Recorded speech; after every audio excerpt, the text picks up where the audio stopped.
It's a good way to start it, right? That's right. You know, always start with like where something's already happened, and then we can let everybody else in on it. No, It's that hey, smooth entry. yeah, here comes the choo choo. All right, hey everybody. It's been 15 seconds since we've been live, and we've not paid attention to you because that's how we are. Welcome back to the channel. This is Rob here at Smirking Reviews, and with me for the first time in a while is my good friend Darin Jaques from D's Reviews. Darin, it's so good to have you back here talking da boys. Oh, boys. Season No, 4. I'm so excited. And this is kind of the perfect thing. I know it's been a little bit, and my life's been crazy, and you've been putting out tons of beautiful content, which I'm constantly excited about. So good on you for keeping things going. Yeah. But because of my craziness, I was really stoked when you dropped me a line asking about talking about the boys, because I've really been enjoying this season. I know we got a lot to get into, but yeah, No, this is some fun, meaty stuff we can talk about. Yeah, that's the most important thing is the actual topic. I mean, everybody can, look, I've been making a bunch of stuff lately. Most of it's probably cope. But no, it's not. It's been like I've had the itch. And we used to talk about the boys every year, and life has just been the way it is. But I didn't want to like pass up the opportunity to bring you on and talk about at least one video to see where we think how it's going so far with season 4. Well, we don't have the world's been in flux, so you know we're all trying to get our feet. And yeah, I know we want to get, but I do want to say, audience, we love you. Yeah, we love that you're here, joining us in the archives. Yeah, spending some time. So yeah, again, we're excited. We're just two nerds getting to chatting about a great show. Yeah, I mean, this is mostly for us anyway. Anybody else that joins in, and like, we invite you to like spy on our conversation. You know, I take no responsibility. No, okay, I have to take some responsibility. But hey, I mean, I've been on YouTube for a while now, and still no strikes. So I mean, that's pretty good. But I keep saying, out here in the outer rim, man, out here in the outer rim, I just keep finding ways to survive out here, and it's fun. We all I keep saying, the best content creators, honestly, are out here, out in the fringes, talking about things that we love. The closer you get into the inner like Coruscant, the worse it gets. Okay, the closer to the heavier population of people, the worse YouTube gets. Okay, so out here where we're just kind of like our own little collective community of content creators and fans who actually love things. Because I mean, we talk on my channel, my thumbnails might as well be clickbait because they show that I'm talking about the show, but then I'm going to be talking about all kinds of things that are not on that thumbnail. I don't broadcast in my thumbnails that I'm going to suddenly talk about Tiananmen Square all of a sudden. You know what I'm saying? So usually the conversation doesn't veer that way. Yeah. So, you know, out here where I get to talk to I think the people who we used to call it selling out, but everybody is selling out on YouTube. That's why we're on YouTube. That'll be part of what we talk about tonight when it comes to this season. So hi Deborah in the chat. It is for the boys. I want to hear what you think first, and then I'll go. So far we're 4 episodes deep. Yeah. I still wish that they would stop with the 3 episodes. If it's only 8 episodes, by episode 4, halfway through, that's when a lot of stuff happens that's going to make them have to climb back up. And I feel like when you get all 3 in a row, there's not enough time to process properly so that when the fall comes in that 4th episode and then leaves you hanging, right, it's a little like when you watch 1, 2, and 3, it's like watching a movie and then an episode after it. And it just, I don't know, it just still doesn't feel as satisfying. And I feel like I have to digest too much stuff to talk about it properly or really think about it properly. So over the course of the last few days, knowing I was doing this video, I was parceling out the episodes again and taking notes and digesting stuff instead of just trying to be, quick about it and actually have some, smart-ish things to say. But first, yeah, let's hear what you think of these first 4 episodes. Wait a minute, are you talking about that you want to have some actual like intellectual discussion on the craftsmanship and layering of this prediction as opposed to just some emotional reaction towards some woke agenda? Um, No wonder you haven't gotten a strike on your channel yet, Rob. yeah, right. No wonder I'm not at 100,000 subscribers, right? Yeah, because That's I'm not feeding the algorithm what no. it wants. Well, and that's why I always love other discussions with this, is because, yeah, we're not talking about that we're geniuses. I'm not. No, neither of us are claiming to be the next Spielberg. That we are fans. We appreciate the craft behind things and really like to talk about what is the difference between when things work and don't work. When is it good and not good? Why is something good and not good? And dive into those really deeper kind of discussions.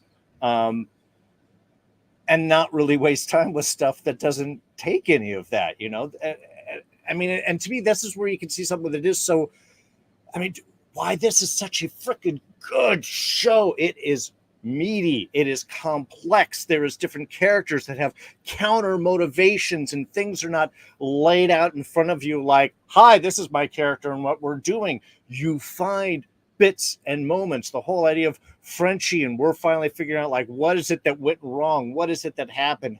What does the guy even know? And how is that going to respond? Kimiko's whole journey now is she's trying to literally find her voice and what that is. The back and forth with Butcher, is he mad? Is he not? He's losing it, but he's still there. Homelander, of course, my God.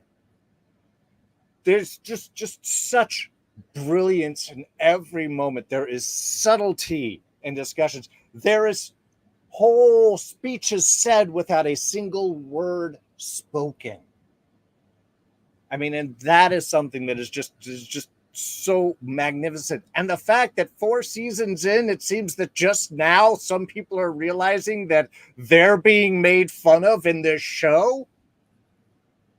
I mean, was it that season 2 opens up with a whole like misinformation, delusional scene where he goes and raids a store because he thinks that stuff's going on? We get the whole Pizzagate reference in the middle of this season right here.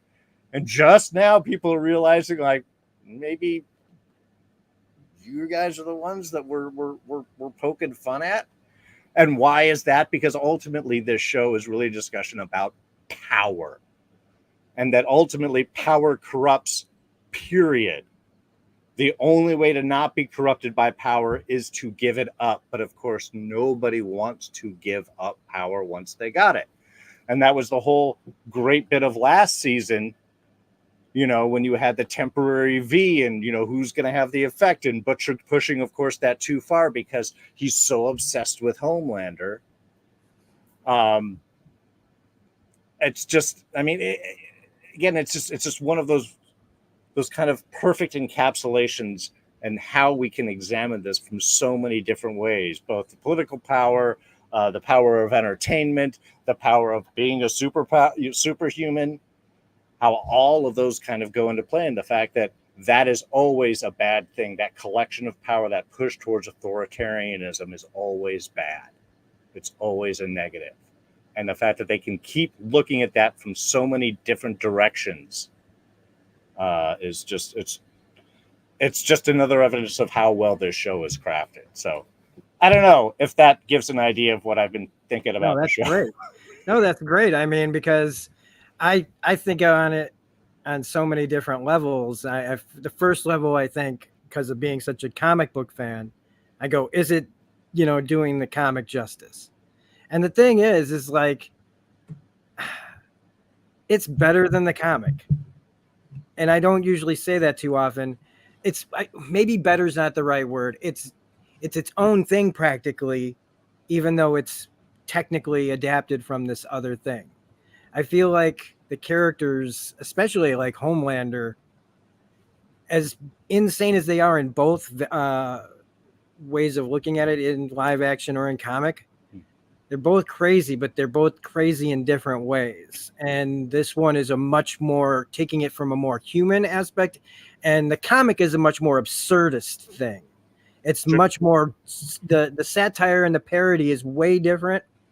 And the show has been able to take a lot of those elements, like say Hero-gasm, and be able to adapt it in their own like kind of if DC, you know, like it feels a little like DC if they were satirizing DC, like in that whole grounded look to everything. Not too. This isn't a Marvel thing to me. The show does not represent, I think, anything like Marvel other than maybe references and stuff. Oh This no, it's feels more very like, much DC and the kind of godhood yeah, superhero, which is different from the Marvel perception of it. and they've just part of me is like, and we've talked about this before. You have to believe that Homelander, that they can figure out how to make a season without Homelander cracking the earth in half and ending everything. And it's been, you know, by this season, I honestly thought that this should have been the last season after last season, because story wise, I just feel like the suspension of holding back that psycho is just, and they say, oh, season 5 is going to be the last season. Like it's no. And I'm like, thank goodness. At least we now know when it's going to end, because every time Anthony Starr is on screen, I think, is this going to be the moment? Is this going to be the scene? Because this doesn't feel like a show that waits for, you know, it may be waiting for a certain amount of time, but when you watch his performances, you wouldn't know that this show's waiting to do something, because you never like, you just never know when the thing will happen. Even though if you enter a room, you know it's going to go bad for whoever's in there. You just don't know when. It's like a Tarantino scene every time Homelander enters the room. You're just like, oh no. Oh no. It's like Sam Jackson walks in with a briefcase, or you know what I mean? Like it's that kind of thing. But over the years, and I know people like hold the first season up to such high regard, and it was great. It was groundbreaking. It really introduced a lot of people to a different tone to comic book adaptations. But I think that it's been actually getting better each season. And I've complained. And it's almost always, though, my usual complaints: plot, story. Sure. How did they get from point A to point B to make sense? I've always been nitpicky about that. Going all the way to Agents of S.H.I.E.L.D., man, I will. Oh, how many times did I bring up that? Yes, I know they had to do this, but you're telling me that these smart writers can't still figure out a smart way to make something happen that makes more sense. Oh, sure. And I mean, if I had one complaint, again, it's just those things where I'm like, this shouldn't have happened. So everything after it, I have to like go with a grain of salt. Like, they really wanted so and so to be alive, so they had to make characters behave uncharacteristically, and that annoys the heck out of me. But this show does at least try to attempt to explain why they made that choice after the fact.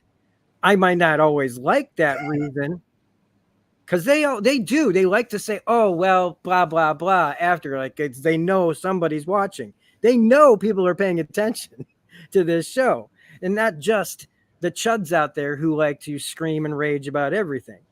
I mean, people that actually pay attention to story and structure and character.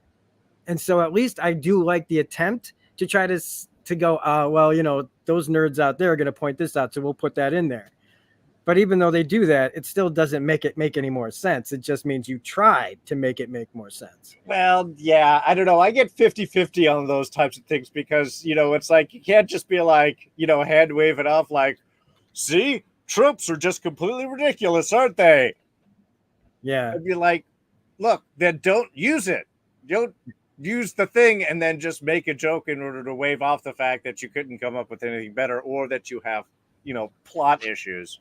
You know, but like I said, sometimes because of this particular structure of the show, it almost is designed to sort of allow you to get away with that, because everybody is so weird and quirky and following their own type of kind of crazy stuff, you can come up with a reason why. Yeah, man, it's just sorry. When he sees gray cats, he just completely flips out and starts talking in, gibberish. You could just do something because somebody would do something like that, even though at the time it would just be like, oh, so you could just walk by because suddenly the superhero is like all something in the corner. I mean, obviously, I'm just making shit up off the top of my head. No, you got one though. That was right. Yeah. But we can see these things happening, and at least with this show, it's kind of structured where they can kind of get away with it, but and especially if what ends up happening because of it, that's one of the other things that they do is like, well, hey, you might not like how we got there, but when we got there, we made it worth your while. Like we have some kind of payoff that you can just go, well, at least that might not have made sense, but all of a sudden they exploded all over. I don't know. But like I said, if that's my biggest problem, and we'll bring it up as I feel I need to, because there's story beats that I just feel like are wrong.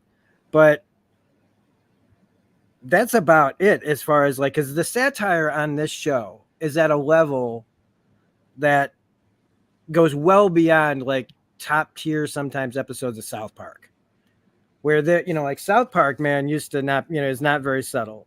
There's been so many times where I just couldn't believe that they were going there. And this show goes there and then goes past it. And one of the only things that sucks about the Chuds just now figuring out, I mean, it's just par for course. Sure. It's par for course. Self-delusion, because we talk about the scenes that they watch, right? Where they literally start the show with all this disinformation. And the thing is since they don't know they're being disinformed, right? They'll say that we're the ones being disinformed. It's this big whole circle of unending, eating its own tail, all that kind of stuff. Right.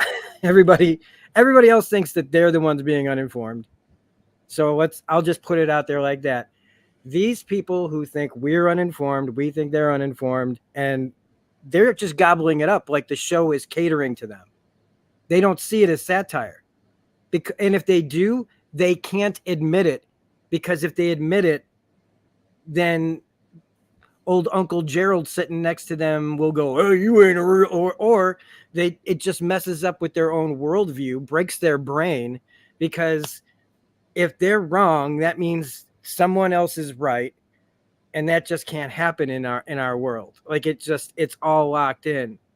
And well, satire can be a very difficult dish for some people to swallow, indeed. Yeah. And then it comes down to intelligence.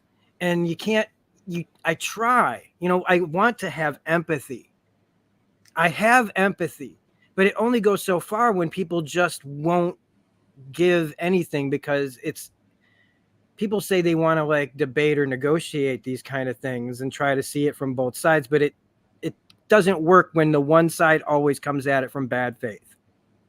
Because in the end, what they're really wanting is for you to 100% relent your side of something.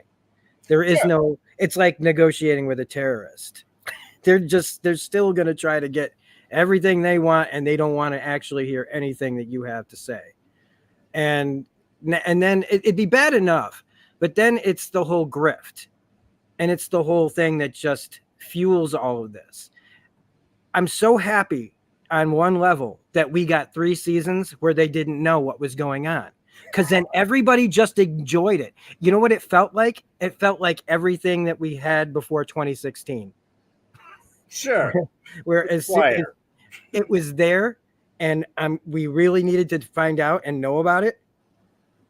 I really wished we didn't have to know about it, but it was like life before that, where everybody just kind of, we might not have all agreed, but it was like we all just kind of lived begrudgingly next to each other and not outwardly holding too many grudges.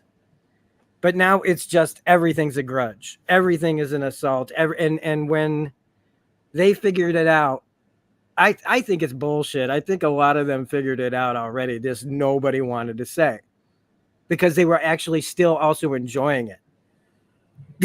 Well, and it does, a lot of these high tier grifters, the reason they weren't talking about it before was because nobody was talking about it. nobody was catching on. If somebody had caught on and started making stuff, we would have been talking about it like this for years. But nobody was. It's literally, but now they don't even wait. They don't even wait for people to maybe come up with an opinion. It just is out there immediately and just floods everywhere. And it's just, it's one of the reasons why it's easy not to suddenly like make content when you don't want to join in on the discussion because of where the discussion can go, especially on YouTube. Oh, well, I mean, yes. It is definitely a fertile ground for strife. But I think that's one of the interesting things of why Homelander is such a central figure and how Anthony Starr really can do so much with him. I think they have, like anything else, they've seen how the show works. They've seen what's going on in the world. And because they've got their short little 8 episodes and they've got a great team, they have the time and focus to actually craft things and adjust stuff for the worlds. And I know there's differences in the comics. Spoiler for the comics, and you can tell me if I'm misinformed of these. In the comics, of course, Black Noir is a clone of Homelander. And it's that Homelander, Black Noir, who is doing most of the kind of crazy shit. I love the fact that they've totally gotten rid of that and kept the focus on Homelander because, again, it's that discussion of power, and that's how people see things. What do you do with the power? What do you have the right to do when you see something wrong? I mean, comics, kind of as a rule, is actually an extremely conservative art form and viewpoint in the sense that what is it that the heroes are in almost every comic incarnation? They are there to maintain the status quo. That, and they're also one guy who decided, I know the right thing to do, and I'm going to go out and I'm going to beat people up that are breaking the law, and I'm going to make the world a better place. Yep. And that's why you'll hear them say, like, well, if we're supposed to hate him, why is he doing so many awesome things? And it's like, because they don't see it as bad. That's right. And this is that observation of like, yeah, but how much is too much? What can you get away with? And that's the fact that they've managed to keep Homelander really at such a slow burn. And how he plays off of Butchers, he's slowly going nuts, but it's bored and it's happening. He tries to get one thing, but there's always this emptiness. And that whole scene where he's just sitting in his chair and they're changing shots and days and times. And he's like, nobody will stand up to me. This is boring. There's nothing to do. What is my life for? Like a deep blow A train. Why? Because all of you are terrified that I could kill you for a moment because, of course, I could. And I would. Unless you interest me. Which is the great thing with him and Butcher. It's like they even set that up between, what's her name? Head Popper and Huey. It's Victoria. Like Victoria and Huey. We can't hurt each other effectively. Butcher can't really do anything to Homelander, and Homelander could totally kill Butcher, except that why bother with the fly? The only reason he probably isn't is because it might mess up his relationship with his kid.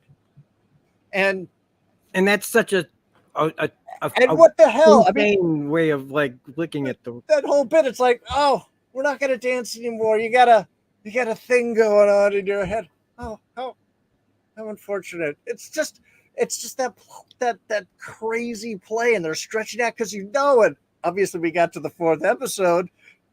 They can only keep that bird so long, and he's gonna do something little, just gotta take care of this little thing in my head. It's astounding, but people will look at him, and like you said, but he's strong and he's there and he's trying to do the right thing, right? Maintain the status quo. Yeah, it's what I was thinking. It's some of the things I thought about from years ago of like we talked about it on the other videos, I think, of like he thinks he finally brings it up. I don't know if he ever said it in anything else, but he calls us toys. Oh, yeah. And Close as to we've my said before, amusement. he's the guy who, when he doesn't get his way, he takes his toys home and he leaves. He breaks them or whatever. He ruins things because he's a child. He stayed a child in that what happened to him. And then he just grew up as a man with like no idea of how to be a man.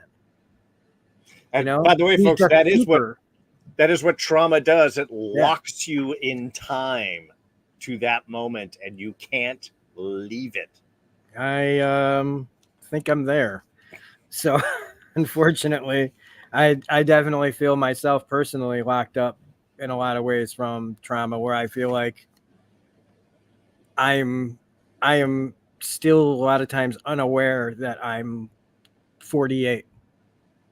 Oh God, And yeah, passage of time. But not I don't mean like in denial of it. It's like the way I do things is like is lot I'm still 20. I'm still like, and I don't mean like, yeah, I'm living my 20s. I mean, I feel like I never got past a certain part of me, and I've aged but not been able to get past some of that trauma. Sure. And so I'm stuck, and I'm getting better, but I see, like, but I'm not Homelander, like where it's like I wasn't given superpowers, but I mean, I can at least see how somebody becomes like Homelander. I mean, it's a tragic story. It's terrible, but it's at the same point, he's still a dog that has to be put down. Like, it's just, you don't like Old Yeller. Nobody wanted to put Old Yeller down. And maybe at some point, when they knew that Homelander had to be put down, and I don't mean the boys, but somebody else higher up in like VOD or let's say, was like, at some point we're gonna have to deal with him. You know what I mean? But when it came to Homelander, it was more like, no, we have to, we want to at this point, we just don't know how. Though Now, I gotta say, that's one kind of fun thing they're starting to play in now, is because they're showing that, yeah, but Homelander does age. yeah. Like, can we just outlast him at this point? You got to think that's got to be part of the shareholder packet. Dealing with Homelander, we got the Gavatnik virus, or whatever the hell that college name is. From Gen V. From Gen V. Yeah, I only got the virus that's going on there. You have him aging now. You of course have the boys whooping up their whatever thing. It's like, all right, we've got a 3-point plan to taking out Homelander. Point 1, the boys just kill him. Well, point 2, he dies of old age. Let's see if we can find something in between the two of those. Yeah. And again, I mean, we can say this till the cows come home, but Anthony Starr not winning anything, not being nominated for anything. It's as ridiculous as I think like some of these people who give out awards probably think giving a character like this a nomination or whatever. It's one of the it's as great as an injustice as Bob Odenkirk not winning for Better Call Saul. Okay. Sure. Because they might be two completely different genres, tones, and everything, but the performances like make the subject matter more like grounded and and believable, and in what could be like for Better Call Saul's case, right? If you're not into that kind of story, his character's probably really boring. You know what I mean? Or if you got somebody else, if this wasn't based off of like a character from Breaking Bad or whatever, you just about a guy who does this. If you didn't have Bob Odenkirk, you wouldn't have like a show as good as you have. And the same here. And neither of these guys get nominated. Well, one got nominated but never won. But this guy, he doesn't even get nominated. And he's one of the best villains of all time. Like, he might be the best television villain of all time. I mean, I hate giving up that title from other people. In season 1, I remarked just because how Anthony Starr looked, especially under certain angles, that like, wow, it looked like they were really trying to get Chris Pine in here and they found somebody that could, get that same kind of look and idea. And I was a little dismissive of that. And look, man, I'll eat crow any day of the week. Um, he has certainly far before now, and certainly at this point, shown how powerful he is as a performer. And again, how much he can do while saying nothing. There's a reason why there's all of these Homelander gifs floating around out there where he's laughing or smiling or watching the show and just having, because he can do so much. He can tell a whole story with just his reaction to the way things are going on. I mean, God, just the moment where he's so fed up at everybody and just trying to get a deep to below A train, and he's walking out and he says something like, God, nobody ever listens. I'm dealing with a bunch of all these people. And when our CEO lady's just like, you're right. And that just freeze and just lock of like, God damn it. Even when I'm telling them they're idiot, that frustration and fall is like, there's just so much in it. And yeah, look, I just don't really see much of the Television Academy putting on The Boys, and watching people exploding and people growing out of dicks and making those pop out and shear people in half, or little girls sharing faces apart for Secret Service agents. I mean, I just don't. Yeah, you know what? Before we even get into like the bigger overall like arcs discussion, let's just deal with all the insanity that's been in the last 4 episodes, because I mean there's so many things that I can't even, like, I tried to slow down the thing coming out of the girl's face. Yeah. I think they're hands. I thought they were like worm snaky eel thing. It was like, but it looked like they were hands with maybe teeth in them. It happened so fast that it's like meat grinder stuff. Like it's zzz, and it's just like muscle ripping, but they looked like tiny weird hands that were like, I couldn't even. It was just so crazy. And then I forgot that Victoria couldn't be just killed.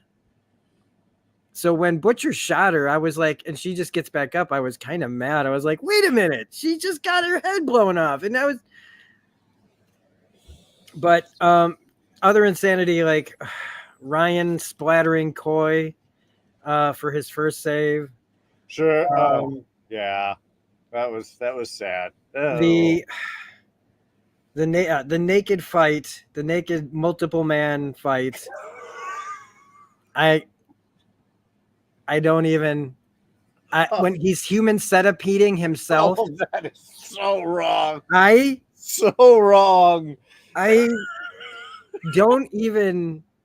I have no other frame of reference than Human Centipede, right? No, it is. Look, I'm a grown man, and I'm going like, oh God, for myself. That's. Yeah, I look. The show is committed, and I fucking love that. He's laser beamed at least 4 or 5 people since the first episode of the season. Any of that poor girl, man. Like, if I work for Vought and I can get away with it, like if they probably don't, they probably have ways of like making sure nobody brings firearms into Vought that shouldn't have them. But if I work at Vought, I'm gonna be like John Malkovich and In the Line of Fire, and I'm making myself a plastic gun, only so that I can take myself out if I ever get called to Homelander's office. Because I'll go to the meeting, right? I'll go to the meeting, but I will make sure that he does it. Like, I sit down, and it's before he even starts talking, I'm just gonna be like, let me stop you right there. Hang on. And I will take away his victory because I know he's going to kill me. There's no other reason to bring anybody into their show. The red shirts on this show they're just so. It must be fun though to get killed on this show. I imagine, as far as an actor goes, and that works so well to feed all of those other scenes that you do have the bit where he's all smiling and like, no, you'll be fine. We just want to know what happened. And it's all right. Okay, I did. Just not a blink, not a thought, just done. It's like, okay, so we can move on. It again, it underlines the constant terror, so that when he's staring at the deep and A train in the bad first scene, you're like, oh yeah, because they know he would have no problem killing them. Yeah. Wouldn't even put a second thought on it. And you already probably don't like any of us. yeah, and definitely don't. I mean, and where do you run? Even A Train, where do you run? Yeah. Like Barbara, like in the 4th episode, you're like, call Barbara in. If I'm Barbara, what do? You're not there. And it sucks that your your fellow employees are there. But I mean, I wouldn't have made it easy for him. I'd have made it as hard as possible and hope that he just forgot about me. If I'm Barbara and somebody's like, you're needed at Homelander's in the base or whatever in the basement, I'd be like, nope, I'm out. I'm gonna change my name. I'm gonna get a new Social Security. I'm gonna get plastic surgery. But I did want to. But that is the one thing in that whole sequence. All I was just kind of hoping for, even from the beginning, it's just like, dude, just one of you, before he says or does anything, just fucking apologize or whatever. Or, that's almost all I was hoping for. So kind of like, and I think that's where they play with this well, is they underline that as bad as this guy is, he's only bad because even worse people made him. And even if that even worse was just following orders or just turning the other way or whatever, yeah, there is not one of them before it was like obvious they were about to be guy even bothered to be like, dude, I've always wanted to say we did a lot of fucked up things to you, man. We were under pressure, and that's not an excuse. And it said not that it would have changed anything for Homelander because he's psychotic. But it's just interesting that there isn't one of them that does that, which means, again, it's just underlying that lack of real humanity in so many people. And the only ones that have it are the ones that are just strong enough to be like, yeah, I know you're going to probably kill me, but can we just cut this shit out and let these people go home? You can take me out or whatever. Yeah. It's like that's the extent of the regret that you get from anyone in Vought, which just further reinforces the fact for us, the audience, to go, yeah, man, that place has to burn down. You got to burn it down. You got to piss on its ashes. You got to remake a new thing with those ashes and burn that down, then flush it out into the sun. Everything has to go. Yep. Okay. Well, I found kind of a central theme so far to this season. Sure. But before we do that, I have a surprise for you. I did not bring this up because on purpose, because for the audience now, for everybody else that's not him, that'll watch this later. A little over a year ago, I came back from C2E2 2023, and I asked everybody to give me a movie to review, and I have yet to deliver on Darin's movie. And one other. I still have to do Fantastic Mr. Fox. And I have been trying, and I actually watched all the movies. This started out as one thing and became this huge thing because it's Darin and I want to do something really special. And I've made thumbnails and I've procrastinated. I took notes for everything. And it just never got done. And I'm happy to say that I finally have made progress and am ready. I've recorded a third of your video. And I'm gonna just so that you have proof that it actually exists. I wanted to share it, so I'm using my share screen here. And there's that. Okay, StreamYard Media. Hopefully it pops up within a few seconds here. Let me go over to the actual thing. Okay, now I need to get to like 23 seconds. Okay. So I just wanted to prove that I started to make your video. It's like 51 minutes long so far. So the little Awesome. preview that I have here, the little preview I have here is my introduction, my throwing myself onto the just on explaining why it took so long, and then I talk about Jeremy Saulnier, the director, and then I talk about the first movie, Murder Party, and we'll be doing. I'm recording Blue Ruin and Green Room videos after this, but so I just wanted to at least prove and play like a second of this, so you know it's not bullshit. All that nonsense. Today is a special day because this is a video that I was supposed to have done over a year ago, or at least around a year ago. Yeah, a year ago.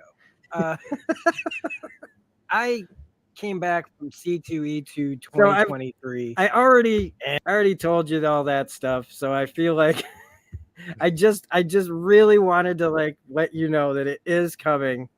The video has this first part has been made, and I just had to stop and go, all right, you're not gonna try and make a 3 movie video all at once, you dummy. So so I've made the Pacing first is important. section of the video.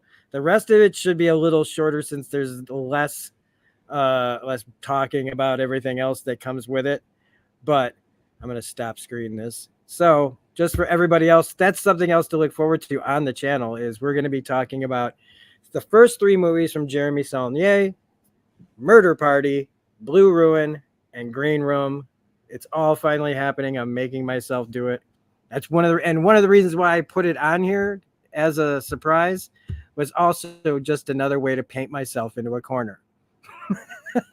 Because I don't Sure. It's harder. I can't let myself off the hook now. I put it out there for everyone to see. So the next time that I can record to get things done.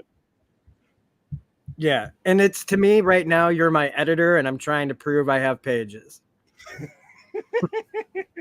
Well, thank you. The guy who's been like, yeah, go ahead. The guy who's, like been saying, your book is, we're waiting, and I know you already spent, the money that we gave you, like the little penguin in at the beginning of BoJack Horseman, who's like, our whole company is about to go under because of your book.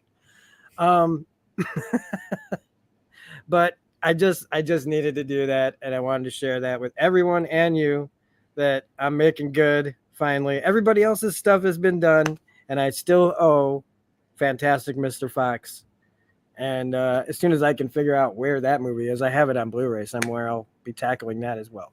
But back to The Boys, season 4. Meanwhile, so as I was looking at, and I was talking about to you briefly that I wanted to kind of go over everybody's arcs, but then I realized that everybody's arcs basically have the same thing. And I feel like the theme of this, at least first 4 episodes, and probably the whole season, is that everybody's past has come back to haunt them in some fashion. And it's I tried to see like, okay, maybe I'm wrong, but it's like A-Train, everything he's done, his brother in the wheelchair, trying to be an example to his nephews and lying, like the constant guilt that he's felt since season 1, which was very hard to see any of that because he still was in denial of any kind of responsibility. He was on drugs. And we've seen over the course of this time, and I don't want to go into everybody right now, but like A-Train's got that. Frenchie's got his whole thing with, what's his name? Colin, yeah. And what he did to him and his past and how that's coming back because he didn't, he's not telling the truth. Kamiko's past coming back with the people that girl that she helped put in the camp and now is coming to, kill her.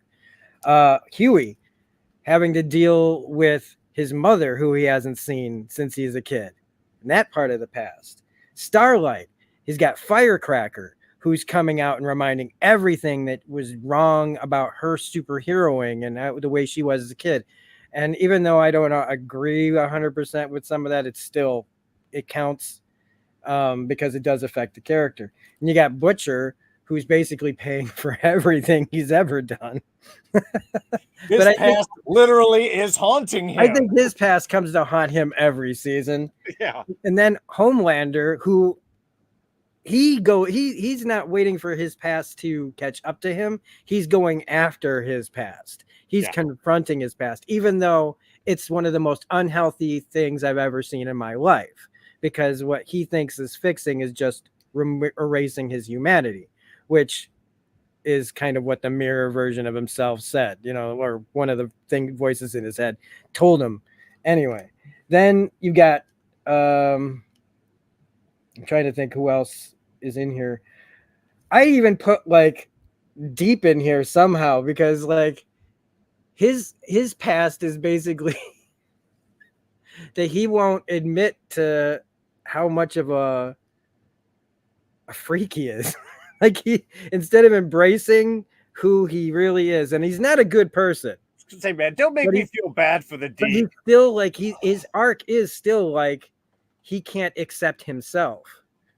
All these things that he's done, who he is, who he has been, and he still fights that, and it makes him act out and makes him treat people. And he's like such a almost non-person who doesn't have much of personality until somebody tells him what it is. And he's sexist. And then you've got the other characters who, I mean, Firecracker, whatever. But our main characters are all dealing with some kind of thing that they've dealt with. And I know that that's not new, but to have every character in it, everybody has something kind of different happening that doesn't necessarily involve the same thing. And I feel like you're agreeing with me on that. Yeah, well, I mean, it is. It's a good basic second half of the second act realization and journey for characters to go through to set us up for our final conflict, which is obviously going to go next season. So you have to have everyone kind of being, introspective and move past the things that are holding them back. And what we're seeing is different strategies for how that's being done. Homelander obviously seeks his past, confronts his past with a vengeance. I want revenge for everything that you have done for me, which again, not a healthy way of really dealing with things. No. Frenchie was trying to run from his past and is now trying to own up for it. Kamiko is trying to forgive her past. It's just, again, it's kind of different flavors for how are we dealing with these things. And look, not to necessarily jump ahead, but I do want to be sure to say, while Firecracker is as a character obviously very reprehensible, actually, for what I understand, fashioned after Marjorie Taylor Greene. Oh yeah. So, in case you can guess this, the fact that he's played by a lesbian actor is just chef's fucking kiss to me. I love that. But she's a very triggering character to watch. It's very hard to watch. Oh, no. And I can imagine, especially if you have a lot of connections to those types of things in one's past, that can easily bring up a whole lot of stuff, which is in a way why I'm like, it's very well done, and because I'm very disturbed by it all. Yeah. So I have to give it that. But that they were willing to give her a legitimate reason to hate Starlight. That Starlight really screwed her over. And yeah, I was young, I was dumb, it was a stupid thing. But it's important. It's important to be sure that not everybody is just hating the other side because it's the other side. That a lot of times there are legitimate wounds that are being, and again, confronting the past. How do you deal with that? Do you try to burn it down? Do you try to forgive it? Do you try to understand? What is it that you do with that?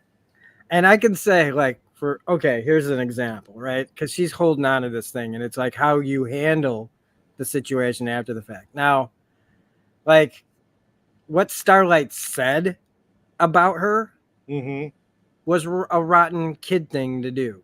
Sure. She was indoctrinated by her mother to behave this way. And so, I mean, and I forgive that. And even though that's hard, like try telling that to the person that you said that to, you still hurt people. You still have, like she never owned up to it. And even though this is coming again, this character's not doing this in good faith either. Oh, no. Firecracker's character for wounds sure. are like it's more for Starlight to grow up because Firecracker won't. She thinks that by owning up to doing what she did to a 15-year-old kid, she thinks getting in front of that means that she deserves forgiveness because she opened up to it. But nobody will ever know that they stupidly blackmailed her to her face. Part of the thing about I wouldn't have. Why blackmail her? Just do it. Tension. Again, and that's plot things. Sure. In fact, here's the thing with Firecracker, besides being triggering, and I always say this about plot, and it's like, again, where I could see they were going, right? They needed Firecracker to be Starlight's nemesis. Sure. But they also needed her to be a cog in Sage's machine, right? But it was the whole, and people joke about it, of they kill all of the multiple men, and we're supposed to believe that they're all just standing there, and she just gets up and does the comedic run out the door. And I went, no. And that was a part that it was one of the hardest parts for me to get through, because I still knew like that as getting to episode 4, I was like, okay, this is where they're going with it. But I hate that they all just like go, let the villain go. Like no, that's not how those characters would have reacted in that situation. So after that, I question all of it. Sure. Even though I like the end result, I just get so tired of them just make it so that like she threw like somebody in front of them and they shot them. Anything but the comedic run out the door where the characters are supposed to be believed that they're so freaked out by fighting a naked guy. It's just a Tuesday for the boys. Okay, they don't get like they see this stuff and they go, oh, but they still just stand right up and hit it. They don't run away from it and start in Firecracker's right there. You at least take her. Anyway. Sure. I mean, again, that is the blend that you have kind of with satire, and how much is kind of like, were you expecting her to attack or do no, and not just like run away? Like, oh, fuck, we should. Okay, well, no, now that's done. We've been down this road. There is a certain amount with that, I guess. I just have to. It's like an impulse that I have to at least bring it up. It just doesn't make sense. But there's another piece of writing in this that doesn't make sense either. And that's, they bring up several times that Sage is the smartest person in the world. Sure. And they not one fucking time think to themselves, our plan, we should be thinking that she knows what we're going to do. But not one step of the way do they ever factor her into it, even though she's there in that time where they could have learned something during the Firecracker multiple man fight, is that she knew everything and set them up, and they walked into a trap where she could have just had them all mowed down with bullets. Right? But then after the fact, they still they do her heroes walk into obvious trap over and over again, even though all they have to do is basically think that Batman is in the, you know what I mean? Like one of the villains is Batman, then just outthinking you. But sure, every single move they make is gone by all feeling and impulse and no thought, which is funny because it's just, I know that they're trying to get our heroes to devolve to the state of, let's say, the right-wing MAGA type crowd, right? They want them to look like the villains because that's basically how things are kind of done today. It's the guilty are actually accusing the victims of, you know what I'm saying? Like, Well, yeah, I mean that's it's an old historical trick right there. Well, but I think I don't know. I've kind of allowed a lot of this because one, the boys are not smart.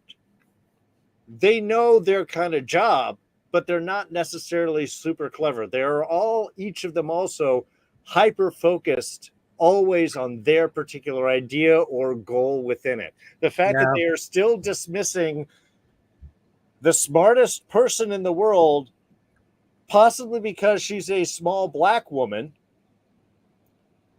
to me might be a calculated choice right there. Is they are still dismissive of this thing. and I guess in my opinion, the person who would have been able to see all this or think of all this is thinking about his dad dying in the hospital. Yeah, Because Huey's the kind of guy who would have thought of this. Who he's the one who brought up that Sage is the smartest person in the world. yeah, He's and the they've one who done a pointed perfect out way to him. of getting his mind So completely yeah, elsewhere. Yeah, I mean that at least, and I like that because it's nonverbal storytelling, and I should have picked up on it better. But it just still felt like, and you're right, they're not the brightest bulbs in the bunch.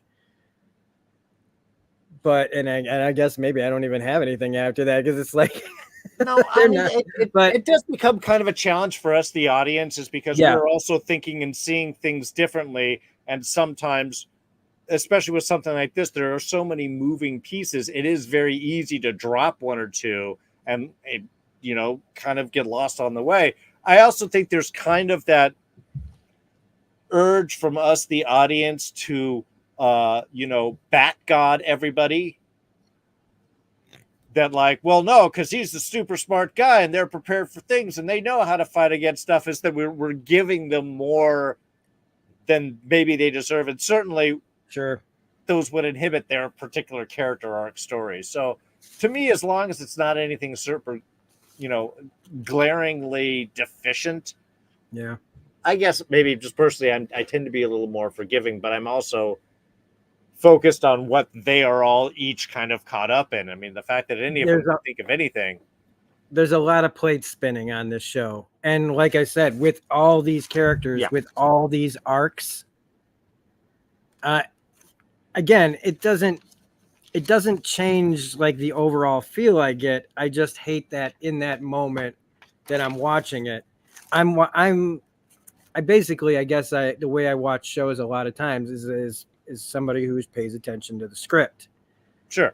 And a lot of times, and I've gotten better at this, of like shows that don't have a great budget, if they have good scripts, or comics that don't have the best art but the best writing, is if I can still get immersed in the story, it all's forgiven. um and but I still just, I have to bring it up because I want, even it let even though I'm pretty sure nobody important is going to be watching this. I mean, I do get Amazon Eric asking. Kripke? Sorry. Amazon asks for my, I mean, I'm sure a ton of people get asked for Amazon, Amazon asks them questions all the time. I don't know. I get asked by Amazon to like look into things a bunch of. I haven't signed any non-disclosure agreements lately, so I don't have to say, like I don't have to feel afraid right now, but it's like I get asked all the time, and I imagine they're going to be asking me about the boys at one of these days, and I just want to be able to, I'm going to be saying the same thing in those comments as I say right here, which is just make smarter scripts. Yeah. Make scripts that make more sense. If I can come up with something that makes more sense in half a second, you guys can too. And if it's a budgetary thing, all you have to do is write lines or have one little moment that makes sense without spending that much money. It's a lot of times the thing that's solved is just a line of dialogue that can make everything make sense, even or try. Sure. Not everything can get fixed by one line of dialogue, but you also don't need CGI, huge, epic CGI things and that tell the backstory of something so that you suddenly go, oh, I guess it does make sense that this happened because of this from 1,000 years ago or some shit. But again, it's my own impulses to have to bring these things up. But I have everybody broken down. And I just, as far as like character to character, as far as their arcs go, rather than just covering everything else that happened in every episode, in Sure. these like arcs, we'll be talking about what they're doing. And I have it. I figure I'll just start with the least important, or Sure. No, let's work our the way up. person that Yeah. has like the least impact, which is Ashley, right? The girl that was You the left a crazy, flutter. Yeah. the crazy next door neighbor of Jessica Jones has been on The Boys, surviving like Alex Krycek on the X Files. Like, how the hell how is this girl still alive? She doesn't really have an arc. She is just basically a plot device to move around. She's there in rooms, and you keep waiting for her to die, but she's also this character who kind of plays an important role in, like, you feel like they're keeping her around for a reason. And I feel like we haven't really necessarily been building up to it. I think it's just basically been, when will we be able to use her in a certain way that'll kick off like some big events that'll end things, because she actually could end up playing a big role. Anybody could, depending on the writer and what they want to do. But she feels more like, to me, that person that's either going to suddenly help someone at the right possible time, or she's going to betray somebody at the right that one, very Game of Thronesy type of moment where she can like decide someone's fate in her hands. And I feel like because she's so powerless and she feels so weak to all these people, that she's probably going to get a moment where she'll get a chance to be bigger than them, and she'll probably die. Sure. But she'll get her moment to like, and it might even seem like it's nothing to whoever takes her out. But it'll be at least something that helps move the plot along a little bit. If I could put this in parlance of another show, Ashley is effectively the GOAT. And when I say GOAT, I do not mean the greatest of all time. I mean, in Survivor, the person who is never going to get a vote that you drag along with you because they're loyal enough that they're going to be on your side, or they're just not going to drag any other votes away from you because no one is ever going to put anything towards it's. And that's effectively what she is. It's like she is the character that should definitely not be in the position that she's in, is basically failing upwards. Yeah. And constantly in the I have power and will crush anyone beneath me, vis-a-vis her tied up love boy and the balls crushing, to the minute you turn around, she is a trembling piece of fear. I mean, we saw that even with the whole deep spittle little bit and turn around to the haha, I'm on top, and then suddenly I'm on the bottom. I mean, and that's just the role she plays. And it's so bullies, it's just the way it all goes down. The main rolls downhill Yep, is Ashley's character. It's either getting on her or she's throwing it down on somebody else. The guy that's laying on the floor probably goes home and kicks his cat. I don't know, because how much? Where's what's below him? Do you know what I mean? Some guy in the mail room. I don't know. Like it just shows like the way that power, like any little bit of power some people can get, goes almost right to their heads. I'm trying to think. I'm like trying to go over like a entire career of my work history in my head in a few seconds, and I'm trying to think of any time I had like, because I'm a manager. Sure. And I'm gonna say that I know for a fact that at least once, I said something to someone because they said something so dumb that I just couldn't take it anymore. Sure. And decided to let them know it. And after the fact, and believe me, in that moment, I was like, I don't care. I'm right, and that's all that matters.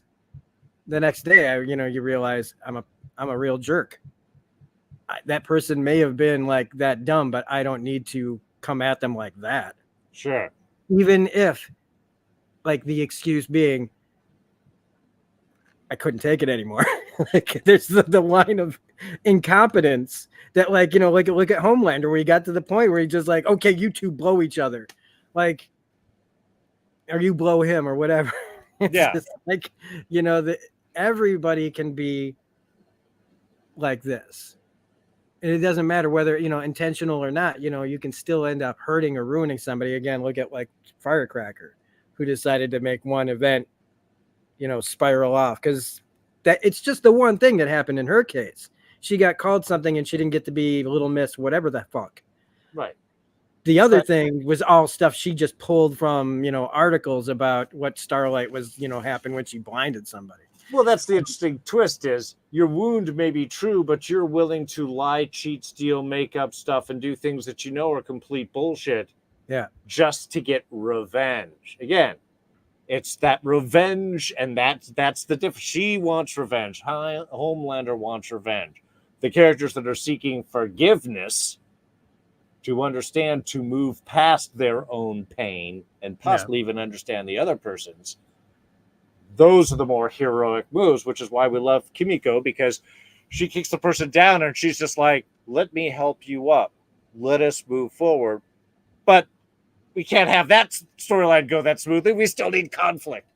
But yeah, that's the fun bit. So yeah, Ashley probably going to die. I doubt to see how you can let her go on unless she does some just amazing fucking sacrificial move at some point to get out of it. At this point, she's collateral damage when Homelander finally just snaps. Yeah.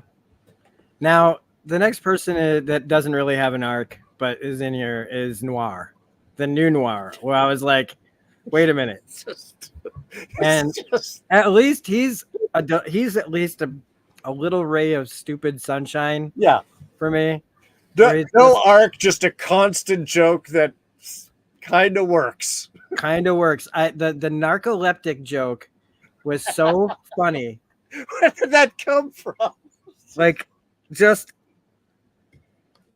and he could just laser him and be like, get me another one. That could be a running gag. But I'm glad that they just decided to keep this one guy around. Where it's just like, shut up.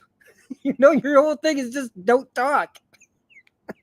You're just a guy in a suit. And also, it shows like what people will do for fame. Because he's just an actor, right? They gave him powers so that he could just fill in the role. So he's a guy who doesn't even know his abilities, but he's got this great gig being this actor. But he's completely, totally fine with beating 3 guys to death. He beats. Oh my God, guys, that was crazy, wasn't it? What are we? Yeah, like A-Train didn't have to kill anybody because new Noir, is killing him just as fast as old Noir. And that was another just insane scene for like. He is committed to the role. Okay, yeah, that's what you got to give him as an actor. He is committed to his role. And he immediately, it's like he's in the role, and then after it's over, it's like nobody said cut, but somebody said cut to him, and then he feels like he's allowed to say, "Hey guys, that was really fucked up," and it's like, but you did the fucked up thing. There's no behind the scenes. This is the scene. Yeah, this is you. It's like you guy thinks he's in theater, but it's like what is this, 8mm? We're making snuff films, but that's all I really had for him. Victoria doesn't really have an arc. She's more like, again, a plot device that we're all just trying to. She's like the boss you fight before you get to Homelander. Sure. All right, like you have to get through her. I kind of feel and I hope that she has some kind of turnaround.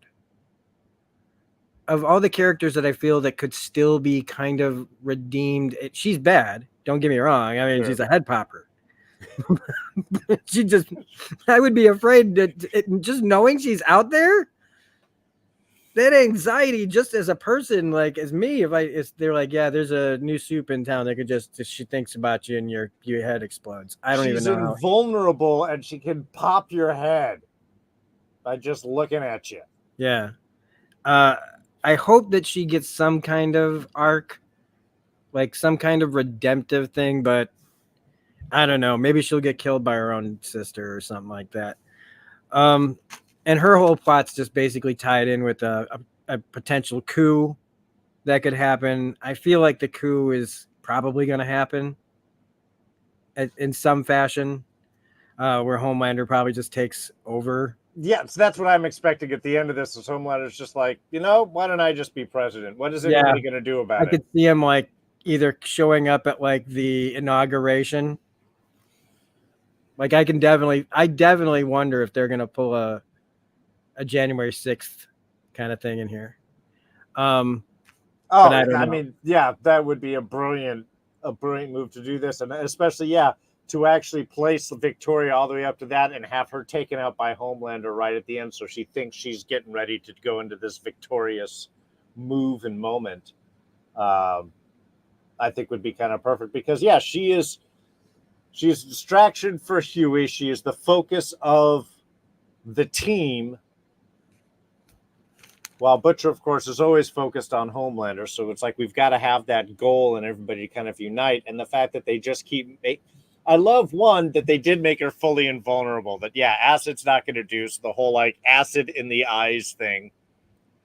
Brilliant, messed up move, by the way. I mean, I got to love the choices that they make. Yeah. And that she doesn't do anything to him afterwards. Like, well, it's like Homelander and Butcher there in the sense of, like, he has something what over are you going to her, do? You stay out of my way. I could kill everybody that you want, but you can expose me so we can kind of hurt each other. But so just fucking get out of the way. I mean, the fact that she's like, how is it that you guys are actually getting worse at your job? It's like, well, I don't know. We didn't know that you were acid proof and could be shot in the head and be okay. I mean, you got to try, right? Yeah. And I hope that however she goes out, I hope Huey reaches her in some fashion. Because I feel like how Homelander is held back by Ryan. Mm-hmm. Like I feel like Victoria is held back by Huey a little bit. Like he's the conscience that she still cares about what he thinks, even if she still goes. He's her best friend. Yeah, which was and that was kind of a touching thing. But it's like, yeah, and we've moved on. Yeah, we were close, but now we're here. The one person, honestly, that I think does at this point deserve his redemption is A-Train. Yeah, they've been setting it up for a while too. And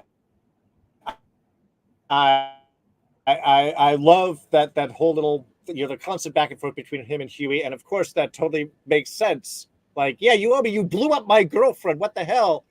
And then when he does do it, that he was like, yeah, I was going to tell you to fuck off. But, he gets to have that human moment like, no, we're cool. You're saving my dad, the one other person who's the most important thing to me. I think he's totally going to die once he does it. Oh, but sure. He's the one that I think they have totally set him up, and they've done work, and they've made him suffer, and they've made him try to do better. Unlike Deep, who just suffers and is like, I just want to move on to the next bit. Yeah, and he just finds another level of denial. Yeah, A-Train seems to actually be trying to, like, there's some fucked up shit here. Again, he didn't have to go get the video of the guys getting beaten up elsewhere, when he didn't have to get the evidence and proof that these guys were beaten up by the Starlighters. He did that on his own. Yeah. And that's the perfect opening to go, he's doing the work to try and be a better, because he knows how messed up this situation else is. And he's not just a noir actor going, dude, that's messed up, wasn't it? That's right, I killed your guy, man, because I like you. Or Deep, who is just suffering but not really doing anything to try and change his any of that. He's just the sycophant who just doesn't want to. He loves the fame, and he it's messed up. But like A-Train, even from the beginning, like especially how hard it was to look at him in the first season. After now all this time, when you look back on it, and you see everything that was going on. The guy was addicted to drugs. He was shown the wrong way his whole life. Like what's funny about this season is that he one of the ways that he's waking up is like he's in that movie with Will Ferrell, which was like Will Ferrell. Even when he's like, when they just go like, all right, we want you to be like you're in a, like as soon as they said Blindside, I was like, that's exactly what I was thinking was the white savior. Oh yeah. Oh, totally. They've got him in a movie where it should be about him, and it shows how little they think about him, and how he's still viewed by a lot of the world, where they want him to, he can have all the power that he has, but he has to be taught by a white guy how to use it. And then be told after the fact that the guy who's not acting well, and I think that was part of the whole thing, was Will Ferrell had to be terrible. Oh, so that the guy would kiss his ass and then tell A-Train that you're not finding, like just stick to the script and you're not la la la. And it's like, not only are we manufacturing my origin story, but you are asking me to accept it to be a white savior thing. What am I getting out of this? Like, the longer I'm in this, the more I see how I'm just a product, but not even a product that gets to be his own thing. He still has to dance for everybody, and he still has to know his place. Oh, yeah.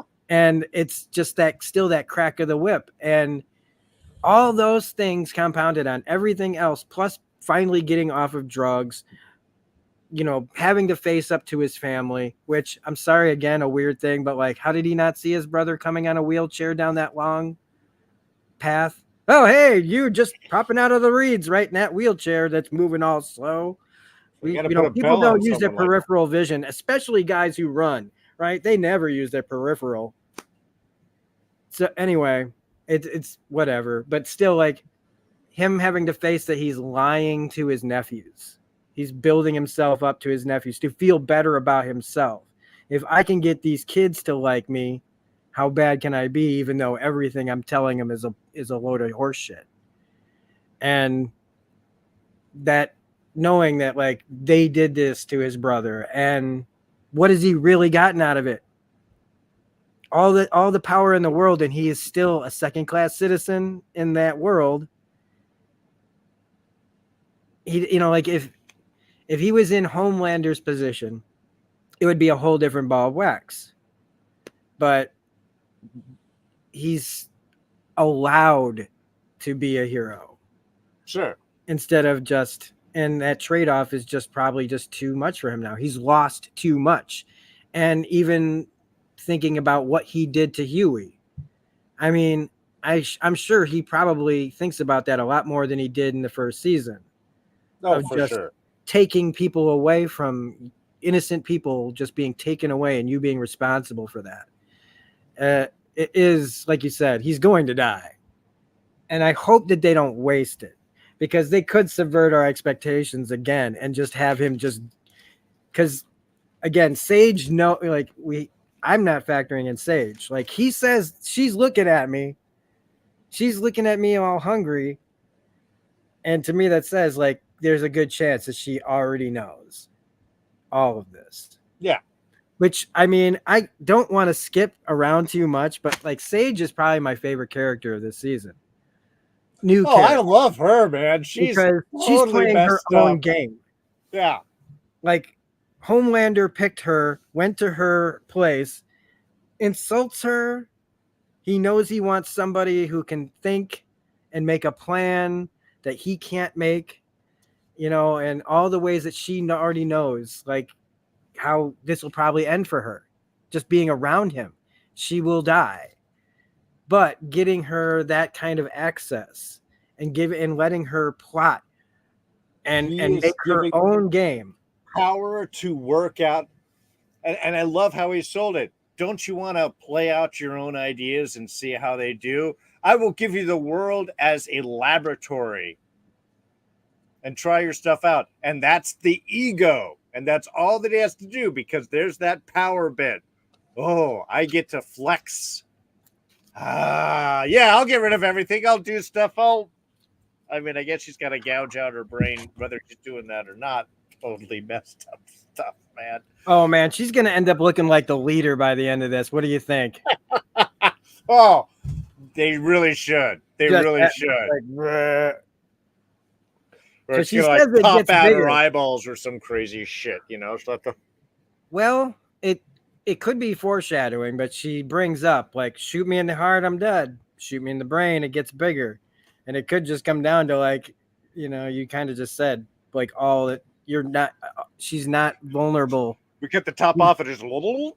Cut her head off, and just put her in a jar. I would be surprised if she even dies. I wouldn't be surprised if we see her in a jar or something at some point, if depending on how she gets taken out. But I like this actress a lot. I have not seen her in a ton of stuff. I saw the last thing I saw her in is I was like, I don't know. She seems recognizable to me, but all I ever saw her in was that commercial where she's wearing Shaq's shoes, and they're walking like next to each other. And I'm just like, who is this? And I had her name, like I had the cast pulled up here, but I think I got rid of it. Oh well. Anyway, I should have had it on a different tab, but she's really great. And the fact that, I mean, every single person is getting played by her. She's using Deep in certain ways because she knows how to play him. Oh yeah, she's just sitting there like pushing buttons in the background, like yeah, I'm and excited. how she sets up Firecracker. I mean, she's getting what she wants. She wants the heroes to look bad so that, it helps them accomplish what they want to accomplish. But she still lets her set up Firecracker to get her ass just whooped. Yeah, and I'm not sure what Firecracker's strength regeneration bit. I mean, I know all soups have a certain kind of level of like superpower, super strength, and not everyone's invulnerable, but there is, that there's strength that goes in. I'm kind of curious because Sage is also someone that like, I'll build you up and then sacrifice your ass in a heartbeat, A, to serve my bigger means, and B, because I think that you fucking suck and you deserve to go down. So I'm really curious what Firecracker's status is going to be next time we see her. Well, they told her, this is your big finish or whatever. She's like, don't you want this to be your big finish? And I mean, she's probably not going anywhere yet. But I mean, and there'll probably be the scene of her going, why'd you let her beat my, but like to put her in her place. I mean, when I heard her call her, like, I first saw you, you were uppity. It's like, oh, and you're one of the good ones. I hear that term thrown around here in Crackerville, Cracker, USA all the time. And it doesn't get any easier hearing it. Like, even when somebody's just reading lines from a show, yeah, I always get that sick feeling in my stomach of like somebody who literally looks at somebody to their face and just downgrades them, but like they think it's a compliment. And like, you're trash, but you're good trash. You're an animal, but you're one of the good animals. Well, it's like the phrase "you people." Yeah. That can never be used in a positive context. That is almost always, in fact, it is always demeaning in some level. Yeah. It doesn't matter what race, color, creed, gender, sex you are. Anybody who uses that, it's never good. Yeah.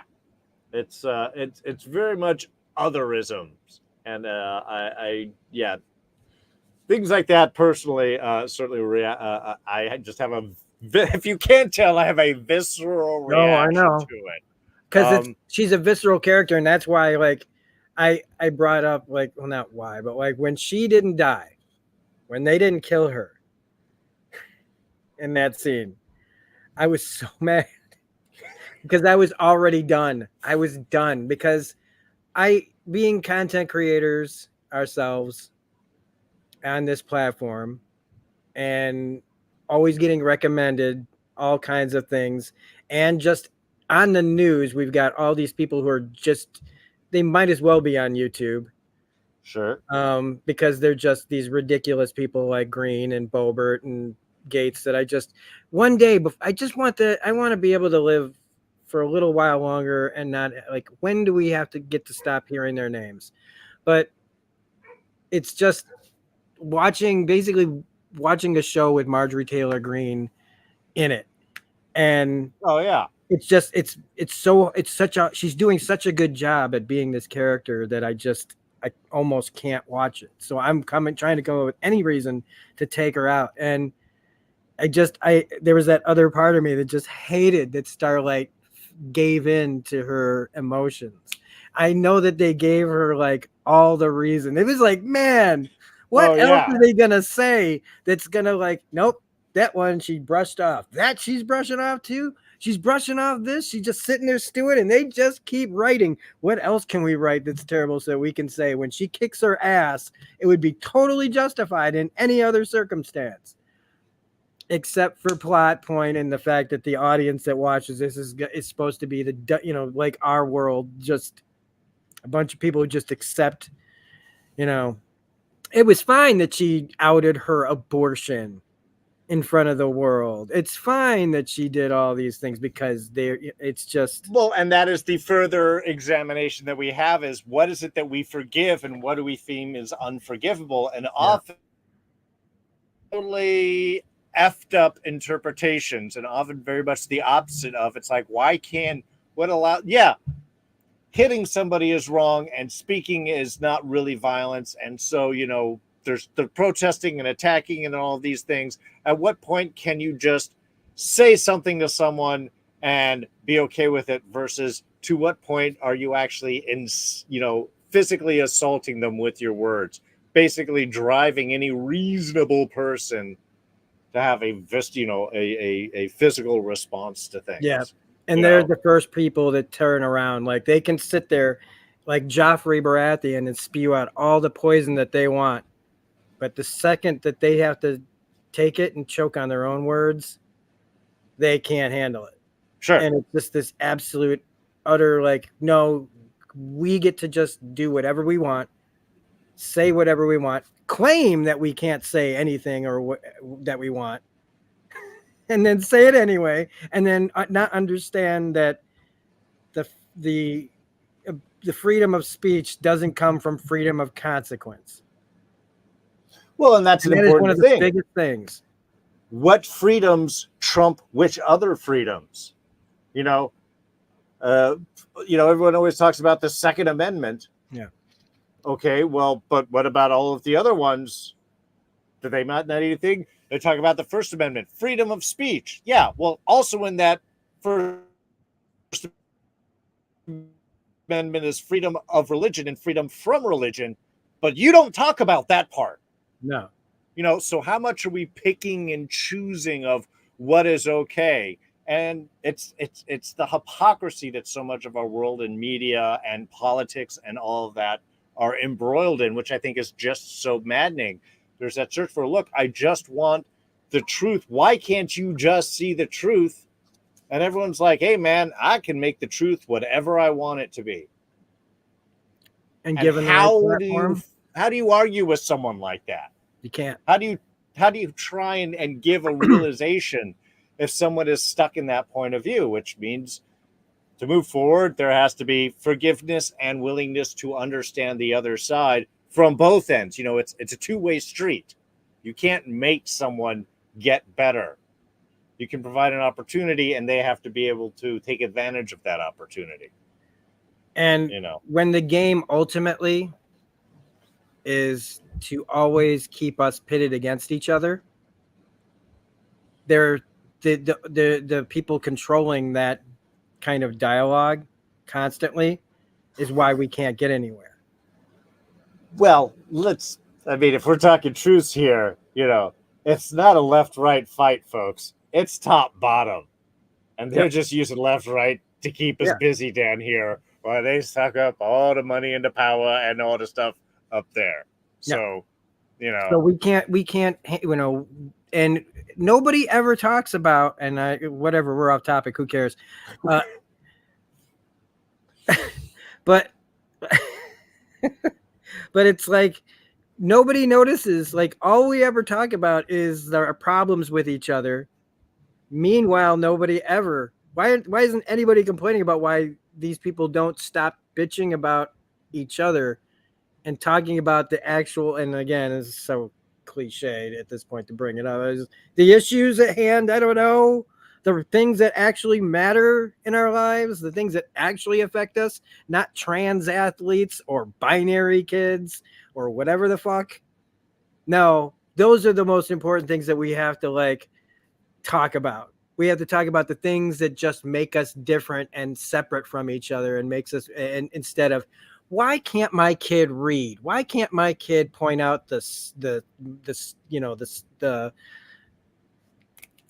I can't even think. Maybe my education's got like, See, man, we're seeing the results of it like right the here. capitals, state capitals, and things like that. Kids don't even know where places are. You know what I mean? Like, but we don't talk about any of that. We don't want to talk about that. I want to talk about how, some fucking Star Wars show is woke.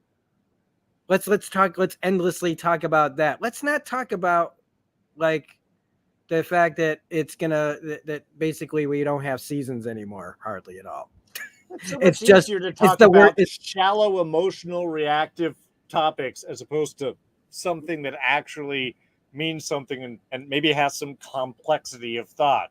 Yeah, you don't like the Department of Education? Great. So what? You're going to defund it and take away education to everybody? So what? You want people to just decide what they want kids to learn in a local area? Good luck with that, folks. Yeah. Yeah.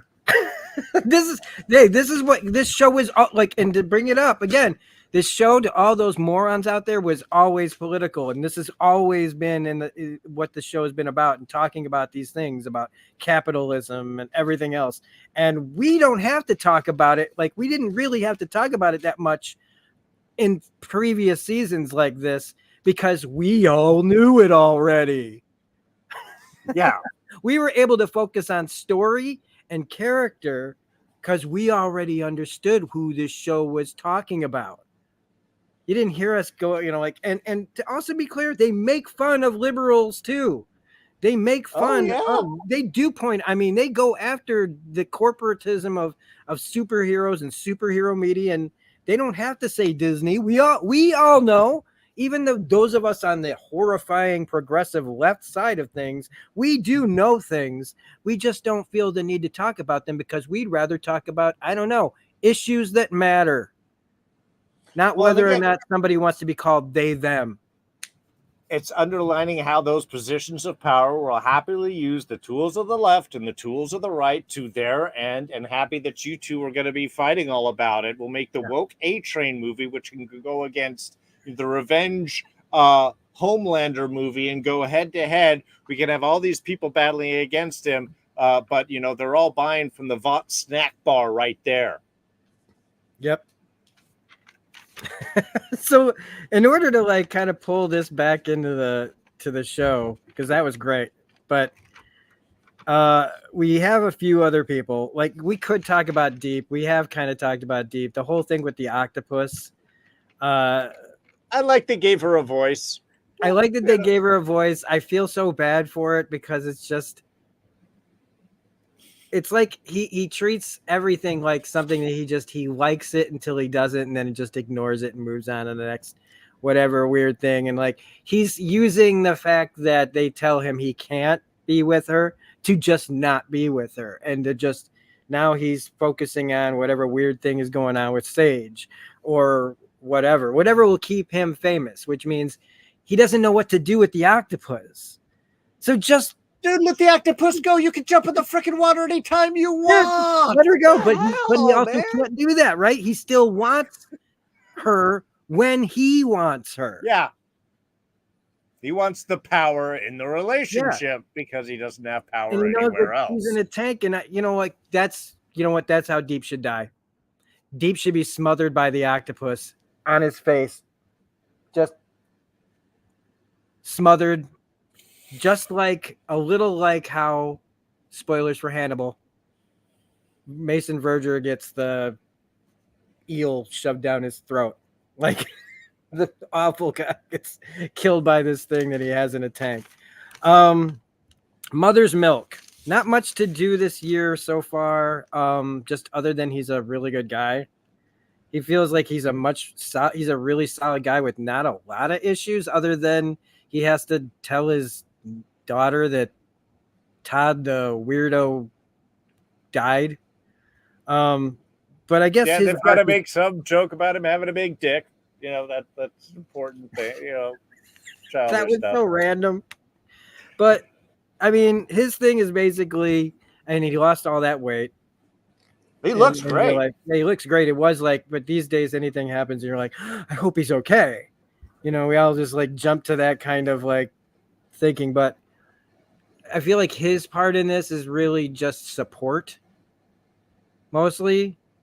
Because he's learning that he had to learn that, like they might not want Butcher, but they have to have him there because in order to run this kind of thing, you can't be a nice guy. And you're a really nice guy, but we're fighting for our lives here, and you're kind of, I don't know. They've put him in the position of responsibility, so it's stabilized him. He's got a job, he reports, he has a goal, he does a thing.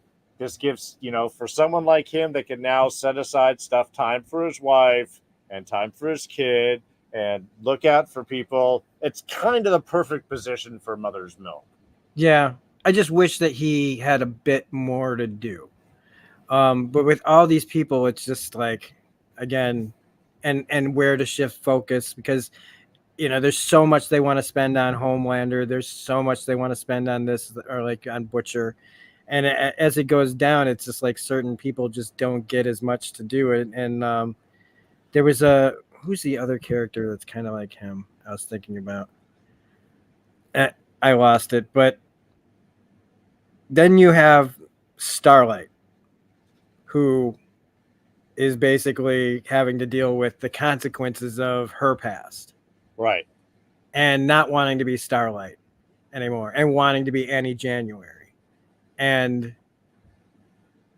I also feel like she's being underutilized a little bit for story. But what they're doing with her is good, because it's about consequences. Right. That you might not, she wants to say that she's just young and that certain things are just private, like her and Huey's decision not to have a kid. Right. Right. But I do like that they are writing her as she always kind of thought of herself as a good person, you know what I mean? Like, but not factoring in that you were still causing problems, and that you have to, like, if you're going to call other people out, you have to be able to call yourself out, because people are going to, like, I don't know if that was kind of meant to be like the way people would pull out old tweets from somebody from 20 years ago, and they go, well, they wrote that 20 years ago. And it's like, yeah, 20 years ago, I was a different person than I was then. And I've changed since then, and I've made up for it then. Like a whole lot of people that get this thrown in their faces. It doesn't make it any better that they did something. It also doesn't feel right to hold some of this stuff against people when they've done everything else since to improve on that. Well, that's the thing. It's just, you have to give people the capacity to change, and have they use that time to change, or if they use that time to just double down and support their own positions, aka not changed at all. So, yeah, and it's also interesting that while everybody else, again, we're dealing with these ideas of power, that for Annie, the only way that she can move past who she was to effectively give up that power. I don't want to be Starlight. I want to be Annie January.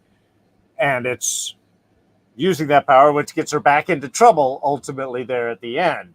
And she's the contrast to Firecracker. Right, exactly. So, I mean, it's interesting how even with that character, you get to kind of play with those ideas and that urge to step away, because, hey, being a Vought superhero is only going to make things worse. We need to focus on the power that we as people and individuals have, and that's what's going to make forward. But of course, her people are correct. It's like, yeah, but nobody wants to give to the Annie January Foundation. It's like we make cookies, you know. You want to give to the Starlight one.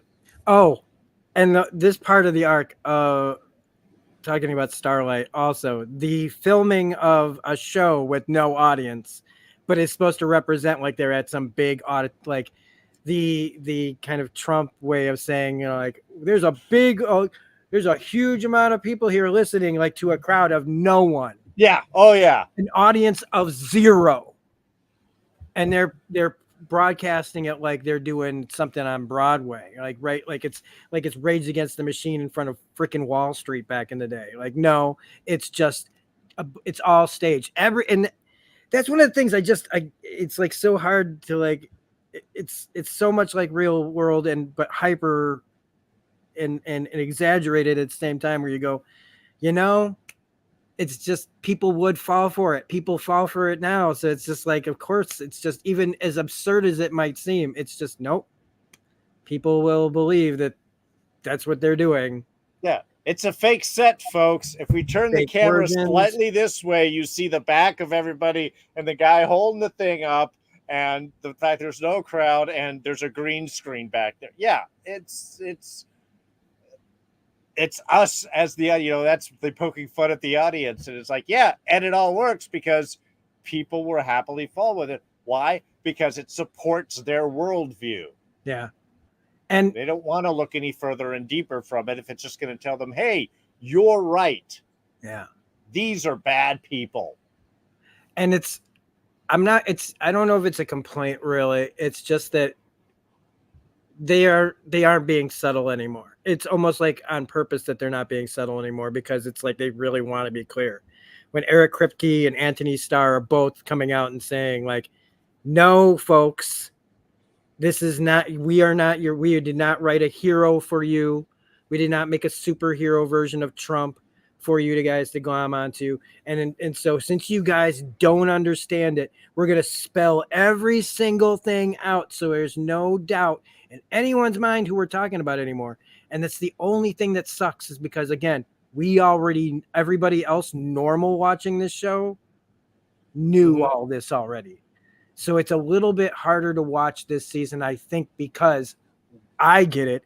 I don't need it spelled out, but they are spelling it out hard. And maybe it's necessary. Maybe it really is necessary to start for some shows to just be like, we're not going to let you guys build an audience off of this. So the next person is Huey.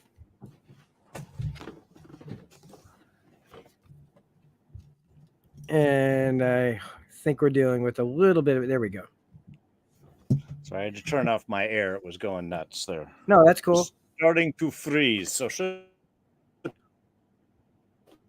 be clear sound now coming through your speakers there. Okay. I don't know why I'm talking like that. No, man, I might need you. I need you to voice Colossus, man, in like some of my videos. Because I'm struggling. I'm on it. Yeah. I'm struggling with I'm trying to do the animated series Colossus, but that voice is like Yakov Smirnoff a little bit. Yeah, for those in the chat, I have done an audiobook recently. You can go to my Twitter page, and there's a link there on that. It's the Splice Fire series by author B.J. West. It's a fun cyberpunk novel. But I ended up doing a lot of those things because I read a lot for my kid, and I do voices and things like that. And so in the book, there's a lot of character voices in it. Hopefully more successful than failures in that, folks. I appreciate feedback. Oh no, but that's why I love so much when I was listening to your comic stuff, because there's a point where you kind of have to do it. Yeah. You've got so many different people you want to give that life and that breadth, and also you're trying to have fun with the audience. So Yeah. again, I don't know if an audiobook would always work or not, but when I was listening to your stuff, I'd gotten really excited about that because I'm like, yeah, you have to. You Yeah. gotta have fun with it. And I Yeah. really think the audience, for the most part, can have fun with that also. Yeah, it's a lot of fun, especially because you have to like change voices on the spot.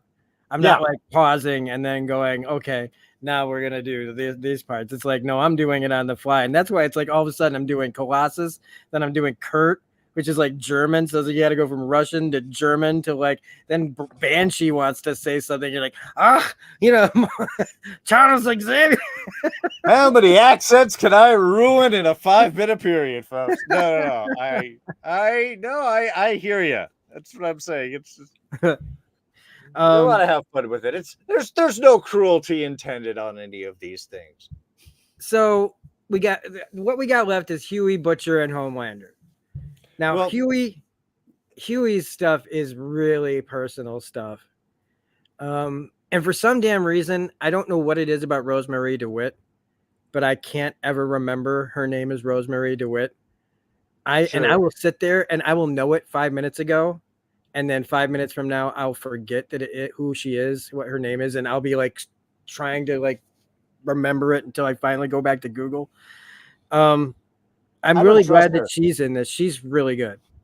I remember her, like, I liked her on United States of Terra going back. Sure. That's a long time now. Or Mad Men. She had a little, I think everybody back then that looked like kind of like her had a bid on Mad Men.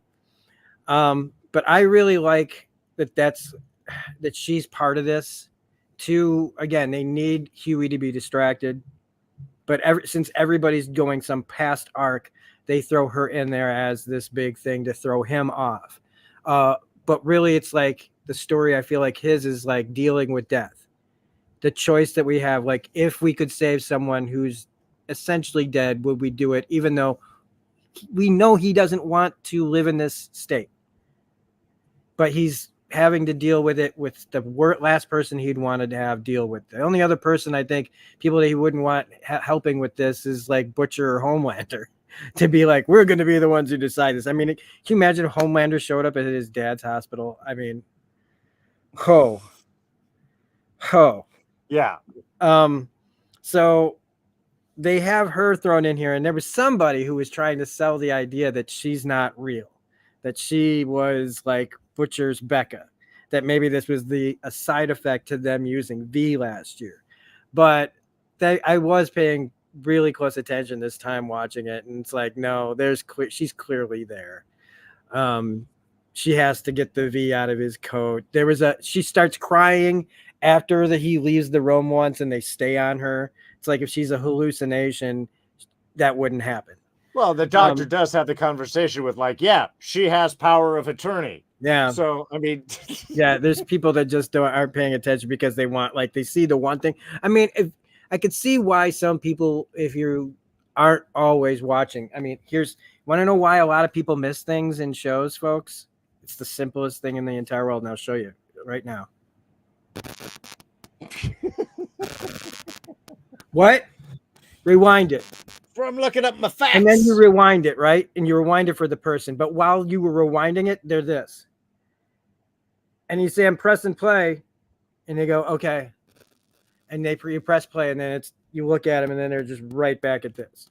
So I'm not surprised that people miss things when all you're doing is staring at your phone and listening, when, I'm sorry, it's not radio. It's a visual medium. Okay. You can listen to a lot of podcasts. Like you can watch a lot of my videos and not listen. But if you don't watch my videos, you're going to miss all the fun stuff. So all the extra stuff, things that you might miss. Or if I put in something that I screwed up in an edit, and I'll correct it in the thing, anyway. So Huey's whole thing of having to accept his father's death, I think, is a lesson. I think Kamiko put it best. I think you're just supposed to let him die. Oh, yeah. No, it's very much that kind of the moving on idea, and his mom is part of that journey as well, of the moving on. I don't trust her at all didn't the moment that she showed up. She's definitely got some of the thing. I don't even know if she and the dad have been talking. I mean, there's a lot of stuff. There is some orchestration going on here. And the fact, as soon as he left his jacket, I'm like, she's fishing out that V and is going to give it to him. And she basically is like, what? Like, her job, she works for Vought, but is she kind of like what? Avon? Like Avon Vought? Yeah. If anybody who doesn't know what Avon is, Avon was is it still a thing? It is still a thing. It is still a thing. I feel like that's what she is, right? She's selling like little, like crap. Yeah, Have, it was like, door-to-door makeup sales for the longest time. Yeah, the Avon lady, they would come over. It's like the same time back in the day when the Tupperware parties. Yeah. Instead of going to the store, they would go to a place, do a whole sample, and then you could buy your makeup and things like that and get them directly. It was a lot of that kind of that Mary Kay was one of those big jobs for women to do back in the day, who could sell makeup and travel around and get their pink cars and all sorts of fun things. Their skin cream is actually amazing. Their Skin So Soft is actually an effective bug repellent. And I know people that are in the service, when they go overseas, they want the Avon Skin So Soft because the military issue DEET like melts everything around. Whereas the Skin So Soft keeps the bugs away and actually kind of smells a little nice. So I love this. I'm not getting a commission, folks. I'm just sharing a bit of knowledge. This is amazing. Where else, except for the Outer Rim, are you going to hear a boys' conversation that somehow ends up talking about the Avon lady and Mary Kay? I fucking love making content out here because we can talk about anything. And that's so great. But yeah, that's when I didn't trust her, was like, oh, she works for Vought. Like somebody's who sent her there. What is she doing there other than this? And maybe it is just a glorified, we want a decent actress in to play this part, that just do this thing, to make the wrong decision again for Huey to be mad at. That she made the decision. Like, I did it. I did this because you wanted to, but you couldn't. I guess the biggest thing is going to be, what is his dad going to be like after we saw his eyes? Oh, yeah. And I mean it's Simon Pegg, which means he's going to get to have some energy. Because, I mean, it's been hard watching him just be a dad. I'm sorry. It's great that he's in it, because if you don't know, he was the inspiration for the original Huey in the comics. Yes. So it's great that he's been in here, but now I want to see, him be Simon Pegg be a little bit high energy crazy. Sure. I want to see what they can actually do with this. Well, and it's got to go crazy because Huey has to regret, I mean, he did in fact make the choice to know, I'm going to just let my dad die. Yeah. So, I mean, it's not like he's got to learn that lesson, because he effectively did, but now he gets to see kind of the fallout of it and why so, I mean, I don't know. You kind of hope that it works out for him, but it's the boys, so you kind of know it's not going to. No. So Butcher's thing, he's got something in his brain. Love it.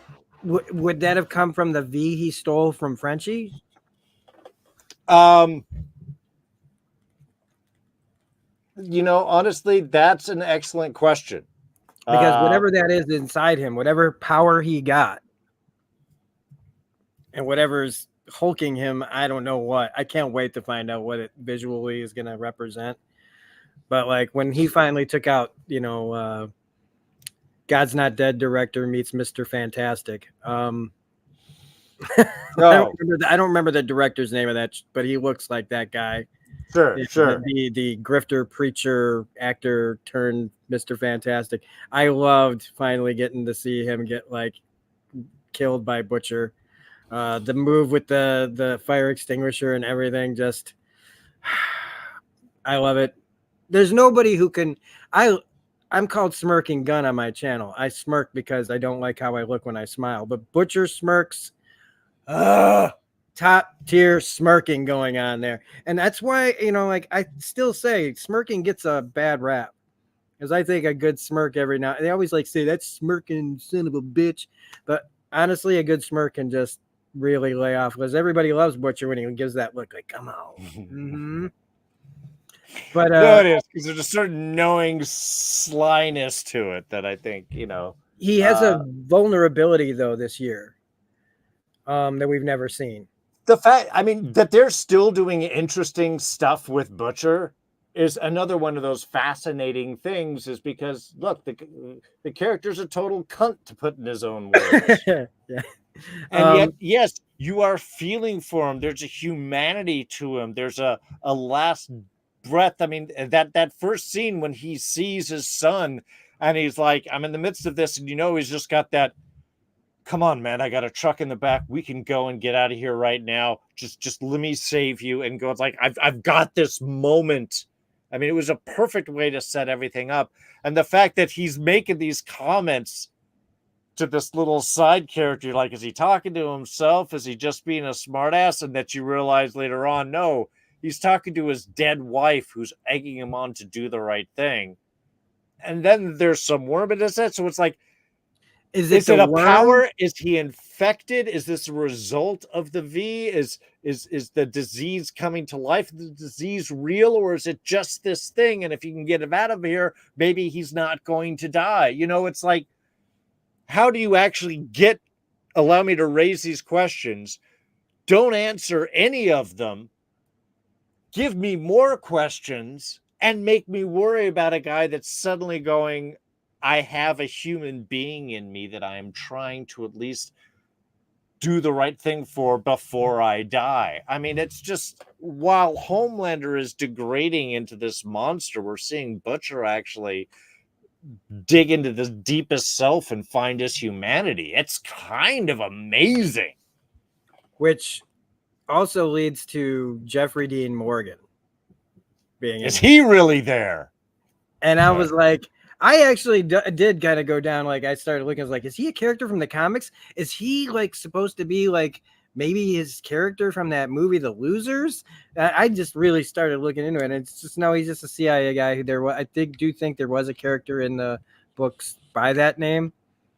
But it's a really, I'm always glad to see Jeffrey Dean Morgan. Oh, sure. It's just kind of why he feels like the character that's just that he's barely in it.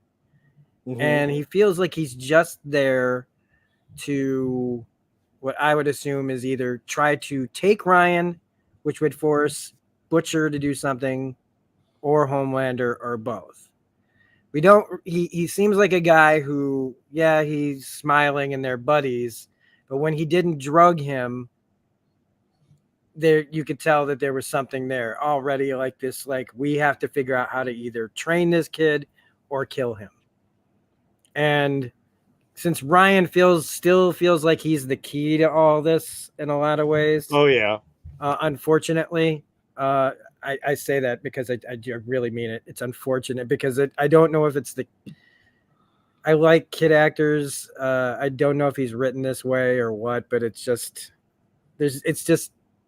I don't know. I'm not in love with the performance of Ryan. Again, I don't know if he's supposed to be on the page like this. He just very low energy and very, I don't even want to say soft spoken. He's young.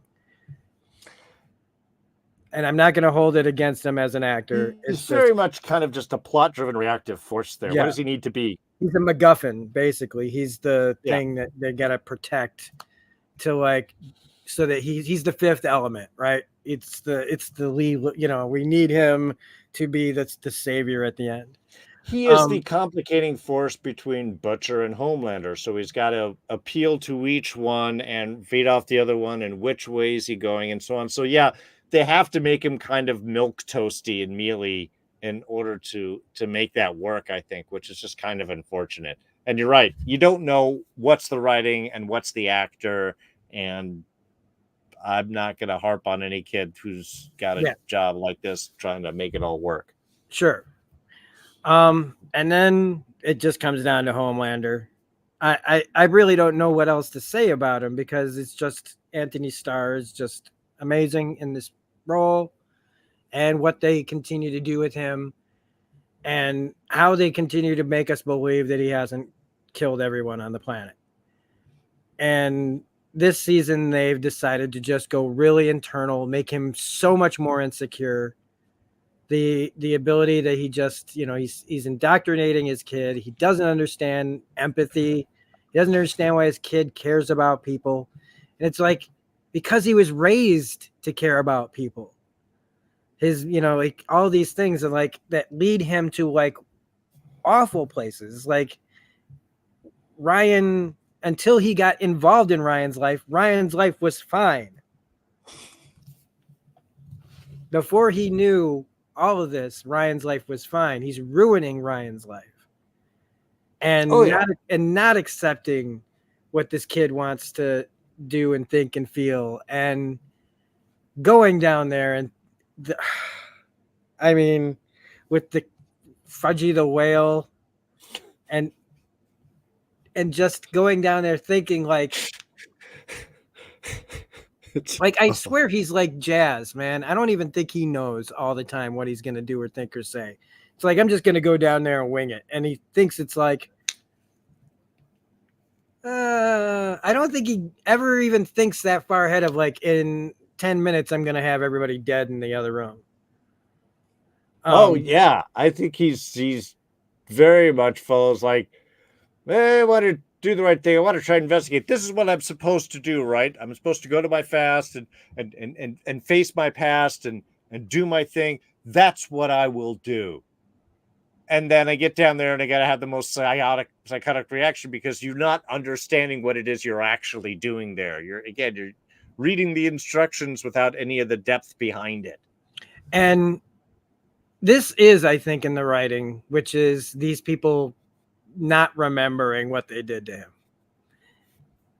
And it's not on the page, and it's not anything that they say out loud, but I feel like it's one of those situations where they probably feel like they're going to die no matter what. So we are going to still try. It's like self-preservation still kicks in, and you deny that you did it because you know that the moment you admit it, you're probably going to die. So you still extend your life even by mere seconds. Like he tells you to get in the oven. At the point that a guy tells me to get in the oven, I'm running. He can blow me up. He can shatter me a million different ways, but it won't be getting burned alive in an oven. Sure.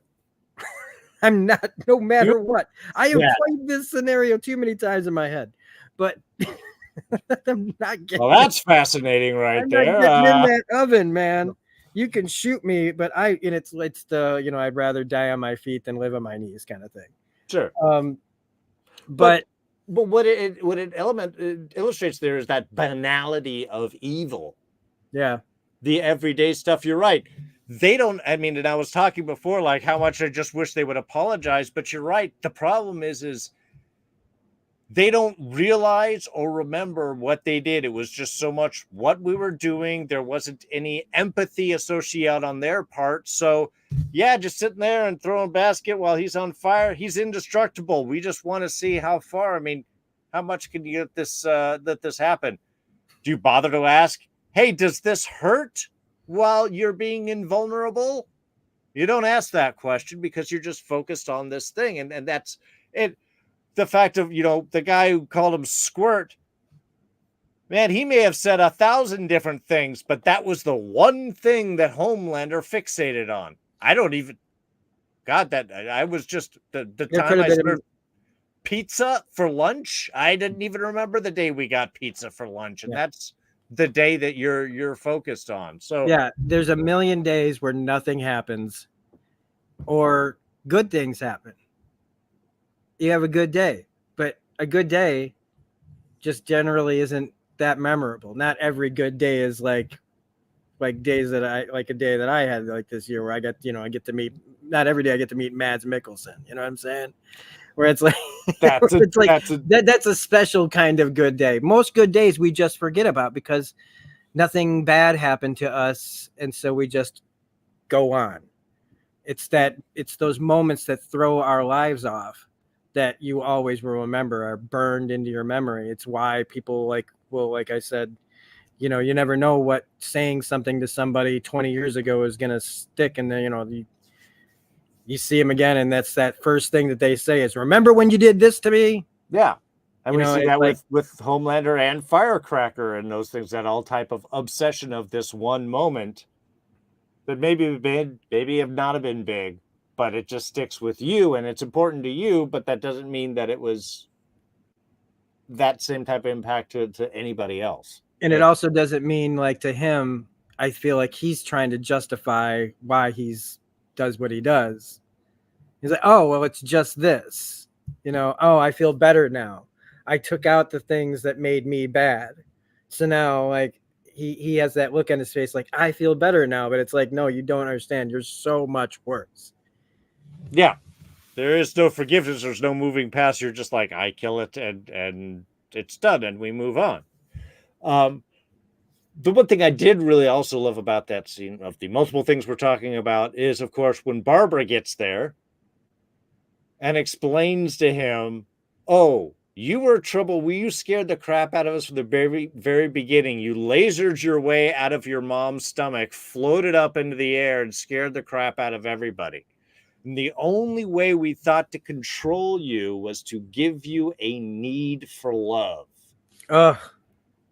It's so freaking dark and makes so much sense. I mean, that's like Psycho 101 right there. I mean, you could look through textbooks and find stuff like this.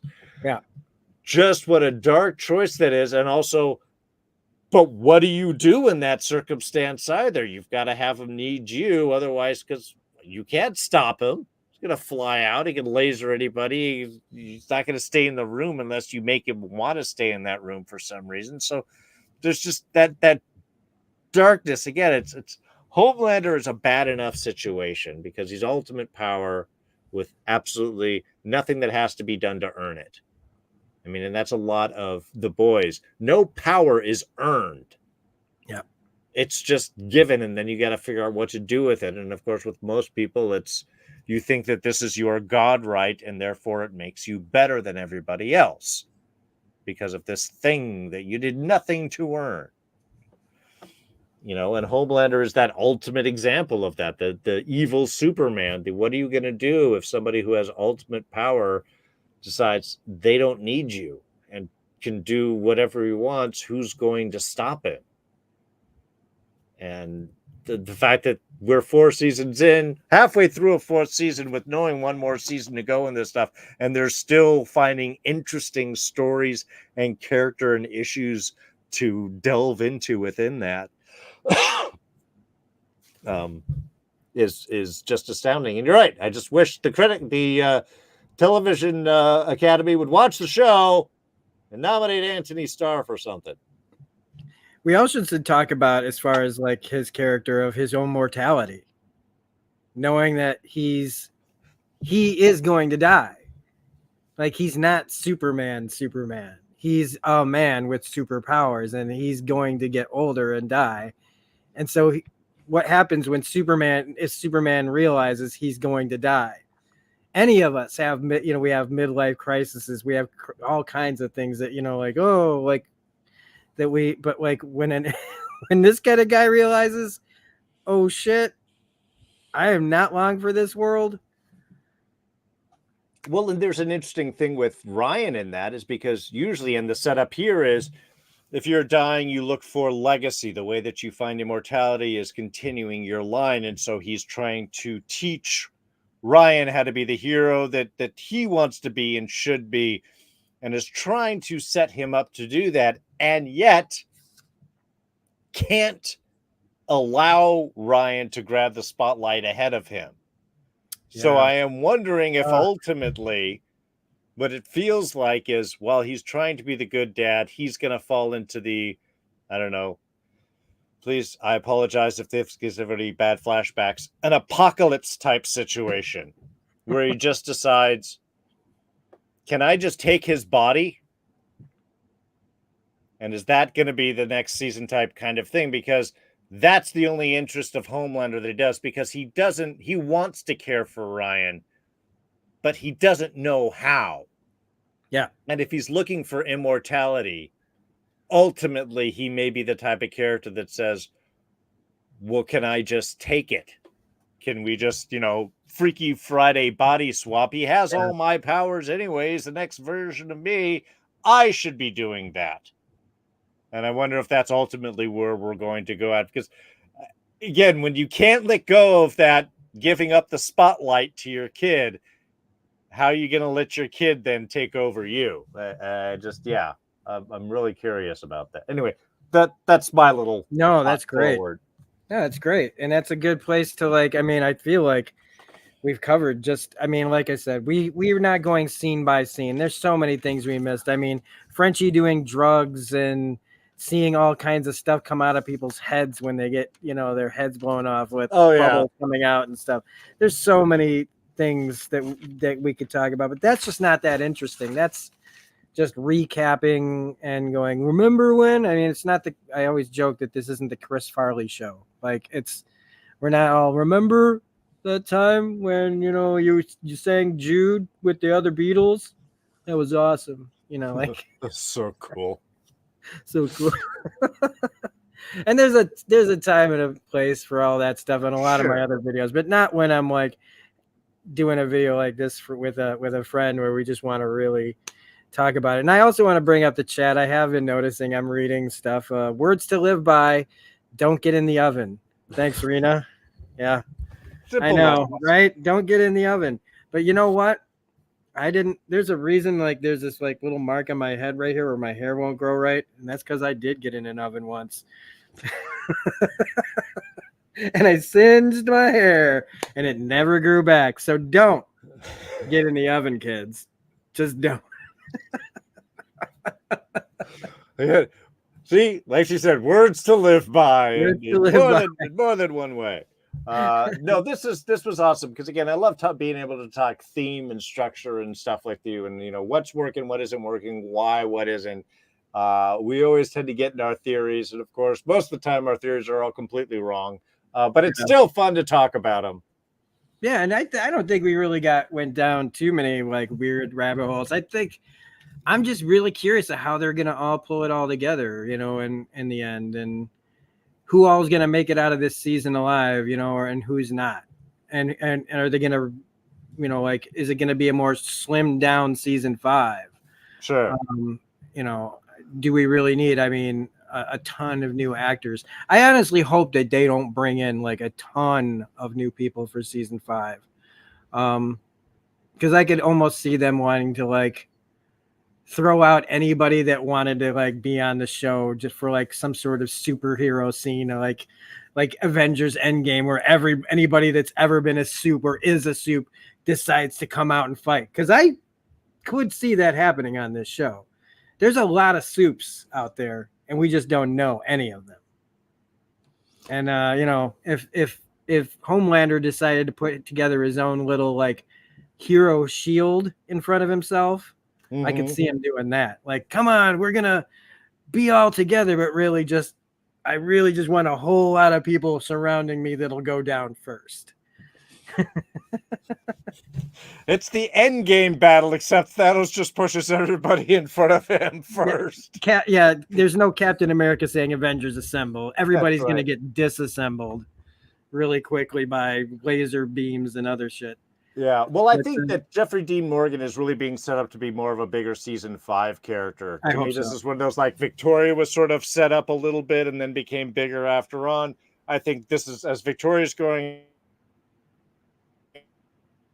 out, this is him getting sort of set into position for whatever the big next season after you have President Homelander. They're like, now we got to take him out, type kind of thing. So, yeah, I'm with you. I hope they don't get too crazy, though. Again, I could see a big final battle, or more to the point, a VOT Endgame movie that has all of these actors out as superheroes and stuff. Yeah, I don't. That one big scene, and then they could just cut, and then they all wander off, and Yeah. So that's about it. I don't. I always have a hard time ending any video of mine. But I do want to bring up just one real cool thing, and it's just that I really like who plays President-elect Singer. I believe that's Jim Beaver, Yeah. who's from Deadwood, but I always will remember him as the guy who gave Walter White that big ass gun for the end of Breaking Bad. Uh, who's given Walter White several guns over the course of that show, but I always just love seeing that these character actors that remind me of like how old I am, how long I've been watching TV and shows. But thanks, Darin, for being here. I don't want it to be as long of a gap in between things that we talk about. That's on me. Coming up with things to talk about. Everybody's got crazy schedules. Yeah. And things aren't as fun to talk about, I feel like, a lot of times, especially when you want to talk about the big stuff. Well, we'll talk more as soon as we sign off here, but perhaps there might be something. Perhaps there might be something coming up where we could dive into something like this. I've got a couple of ideas I want to kind of throw out because I know it's been a while since I've done anything. It's been a while on my channel for such. So, and I've had some thoughts. I just want to kind of put together something that's going to be kind of a more structured, interesting thing as opposed to just free for all. So we'll talk later. But I'm excited to be able to jump on and talk about this again. The show's really good, and sadly, there are less good things to talk about these days. And I hope that is not a sign of things to come, but just a temporary lull, because that would be unfortunate. Yeah, I almost feel like I'm making content almost as some of it is a little bit out of desperation of like, I don't know how many years am I gonna be able to make content on YouTube the way I want to make it, blah blah blah. So, I don't want to be as David's saying, Inception, an old man filled with regret. But anyway, thanks again for being here. I want to thank everybody in the chat for showing up. Rena, Devra, Bill, and anybody that watches this and comments further in the comments section. This is a long video, but it's my channel. Are you really that surprised that a video went a lot longer than usual? I'm a talker. He's a talker, and we haven't seen each other in a while. And that's just bullshit excuses. This was going to be a long video no matter what. We always are like, yeah, it's going to be about an hour. If we pull in at an hour, man, it's like one of those miracles. So, and that's look, we were just going to hang out, and we decided to press record. Yeah, that's really what's happening. Yeah, that's what happened. So, anyway, thanks everybody for watching. Darin, you're working on stuff with Mark over on Enchantment of Eternity, right? Yeah, I'm doing House of the Dragon reviews every Monday night, 6 o'clock Pacific, over on Enchantment of Eternity with Mark and Alyssa. Might actually be having Don Willie jump in, I think, this next week. Can't make any promises, but I'm really excited because Don is... The unicorn's making an appearance? Dude, yeah. I'm just hoping for the best there, because Don is a blast, and he knows so much about the whole Game of Thrones universe and the history and everything like this. He's just such a resource, and it's been a while, so I'd be excited to see him. Yeah. And that's really all I'm kind of doing right now. As I said, there may be some coming up on my channel up pretty soon, but otherwise, hopefully you can just catch me over there or over here chatting with Rob, because I always love being here and seeing you guys. Yeah. Really, everybody, it's been a blast. It's been a blast. Thanks for watching. Yeah, and I'm just doing what I'm doing. We're finishing we've got 5 episodes of the Terror Infamy to still discuss, which I'm really enjoying talking about that show. I'm doing comic book videos where we just started doing my X-Men collection, which is going to be a long running series as long as I can do it. I also have a video coming out I'm going to start doing Wolverine, all Wolverine. And that's a video I haven't released yet. We're doing Nice House on the Lake. We're doing Deadpool Wolverine, Wade Wilson, the 3rd series, which is coming. We're also about to finish X-Men 97. We're about to finish Wolverine Madripoor Nights. There's tons more comic content coming, but also there's going to be a bunch of other things that I want to talk about and make time for, and time for these kind of videos as well. And as I get more and more used to doing stuff again, we're going to see all kinds of things. Plus, the Murder Party Blue Ruin Green Room giant extravaganza that I have a feeling is going to be like a 3-hour video, but Sure. I don't care, because it's a special thing that I'm determined to do proper in my for what I think is proper, which is I wanted to cover all the Jeremy Saulnier movies that I could think of. And I know there's another one on Netflix, but I'm like, I'll watch that later. But anyway, thanks for watching, everybody, and we'll see you on the next video, Bob. Bye. Bye.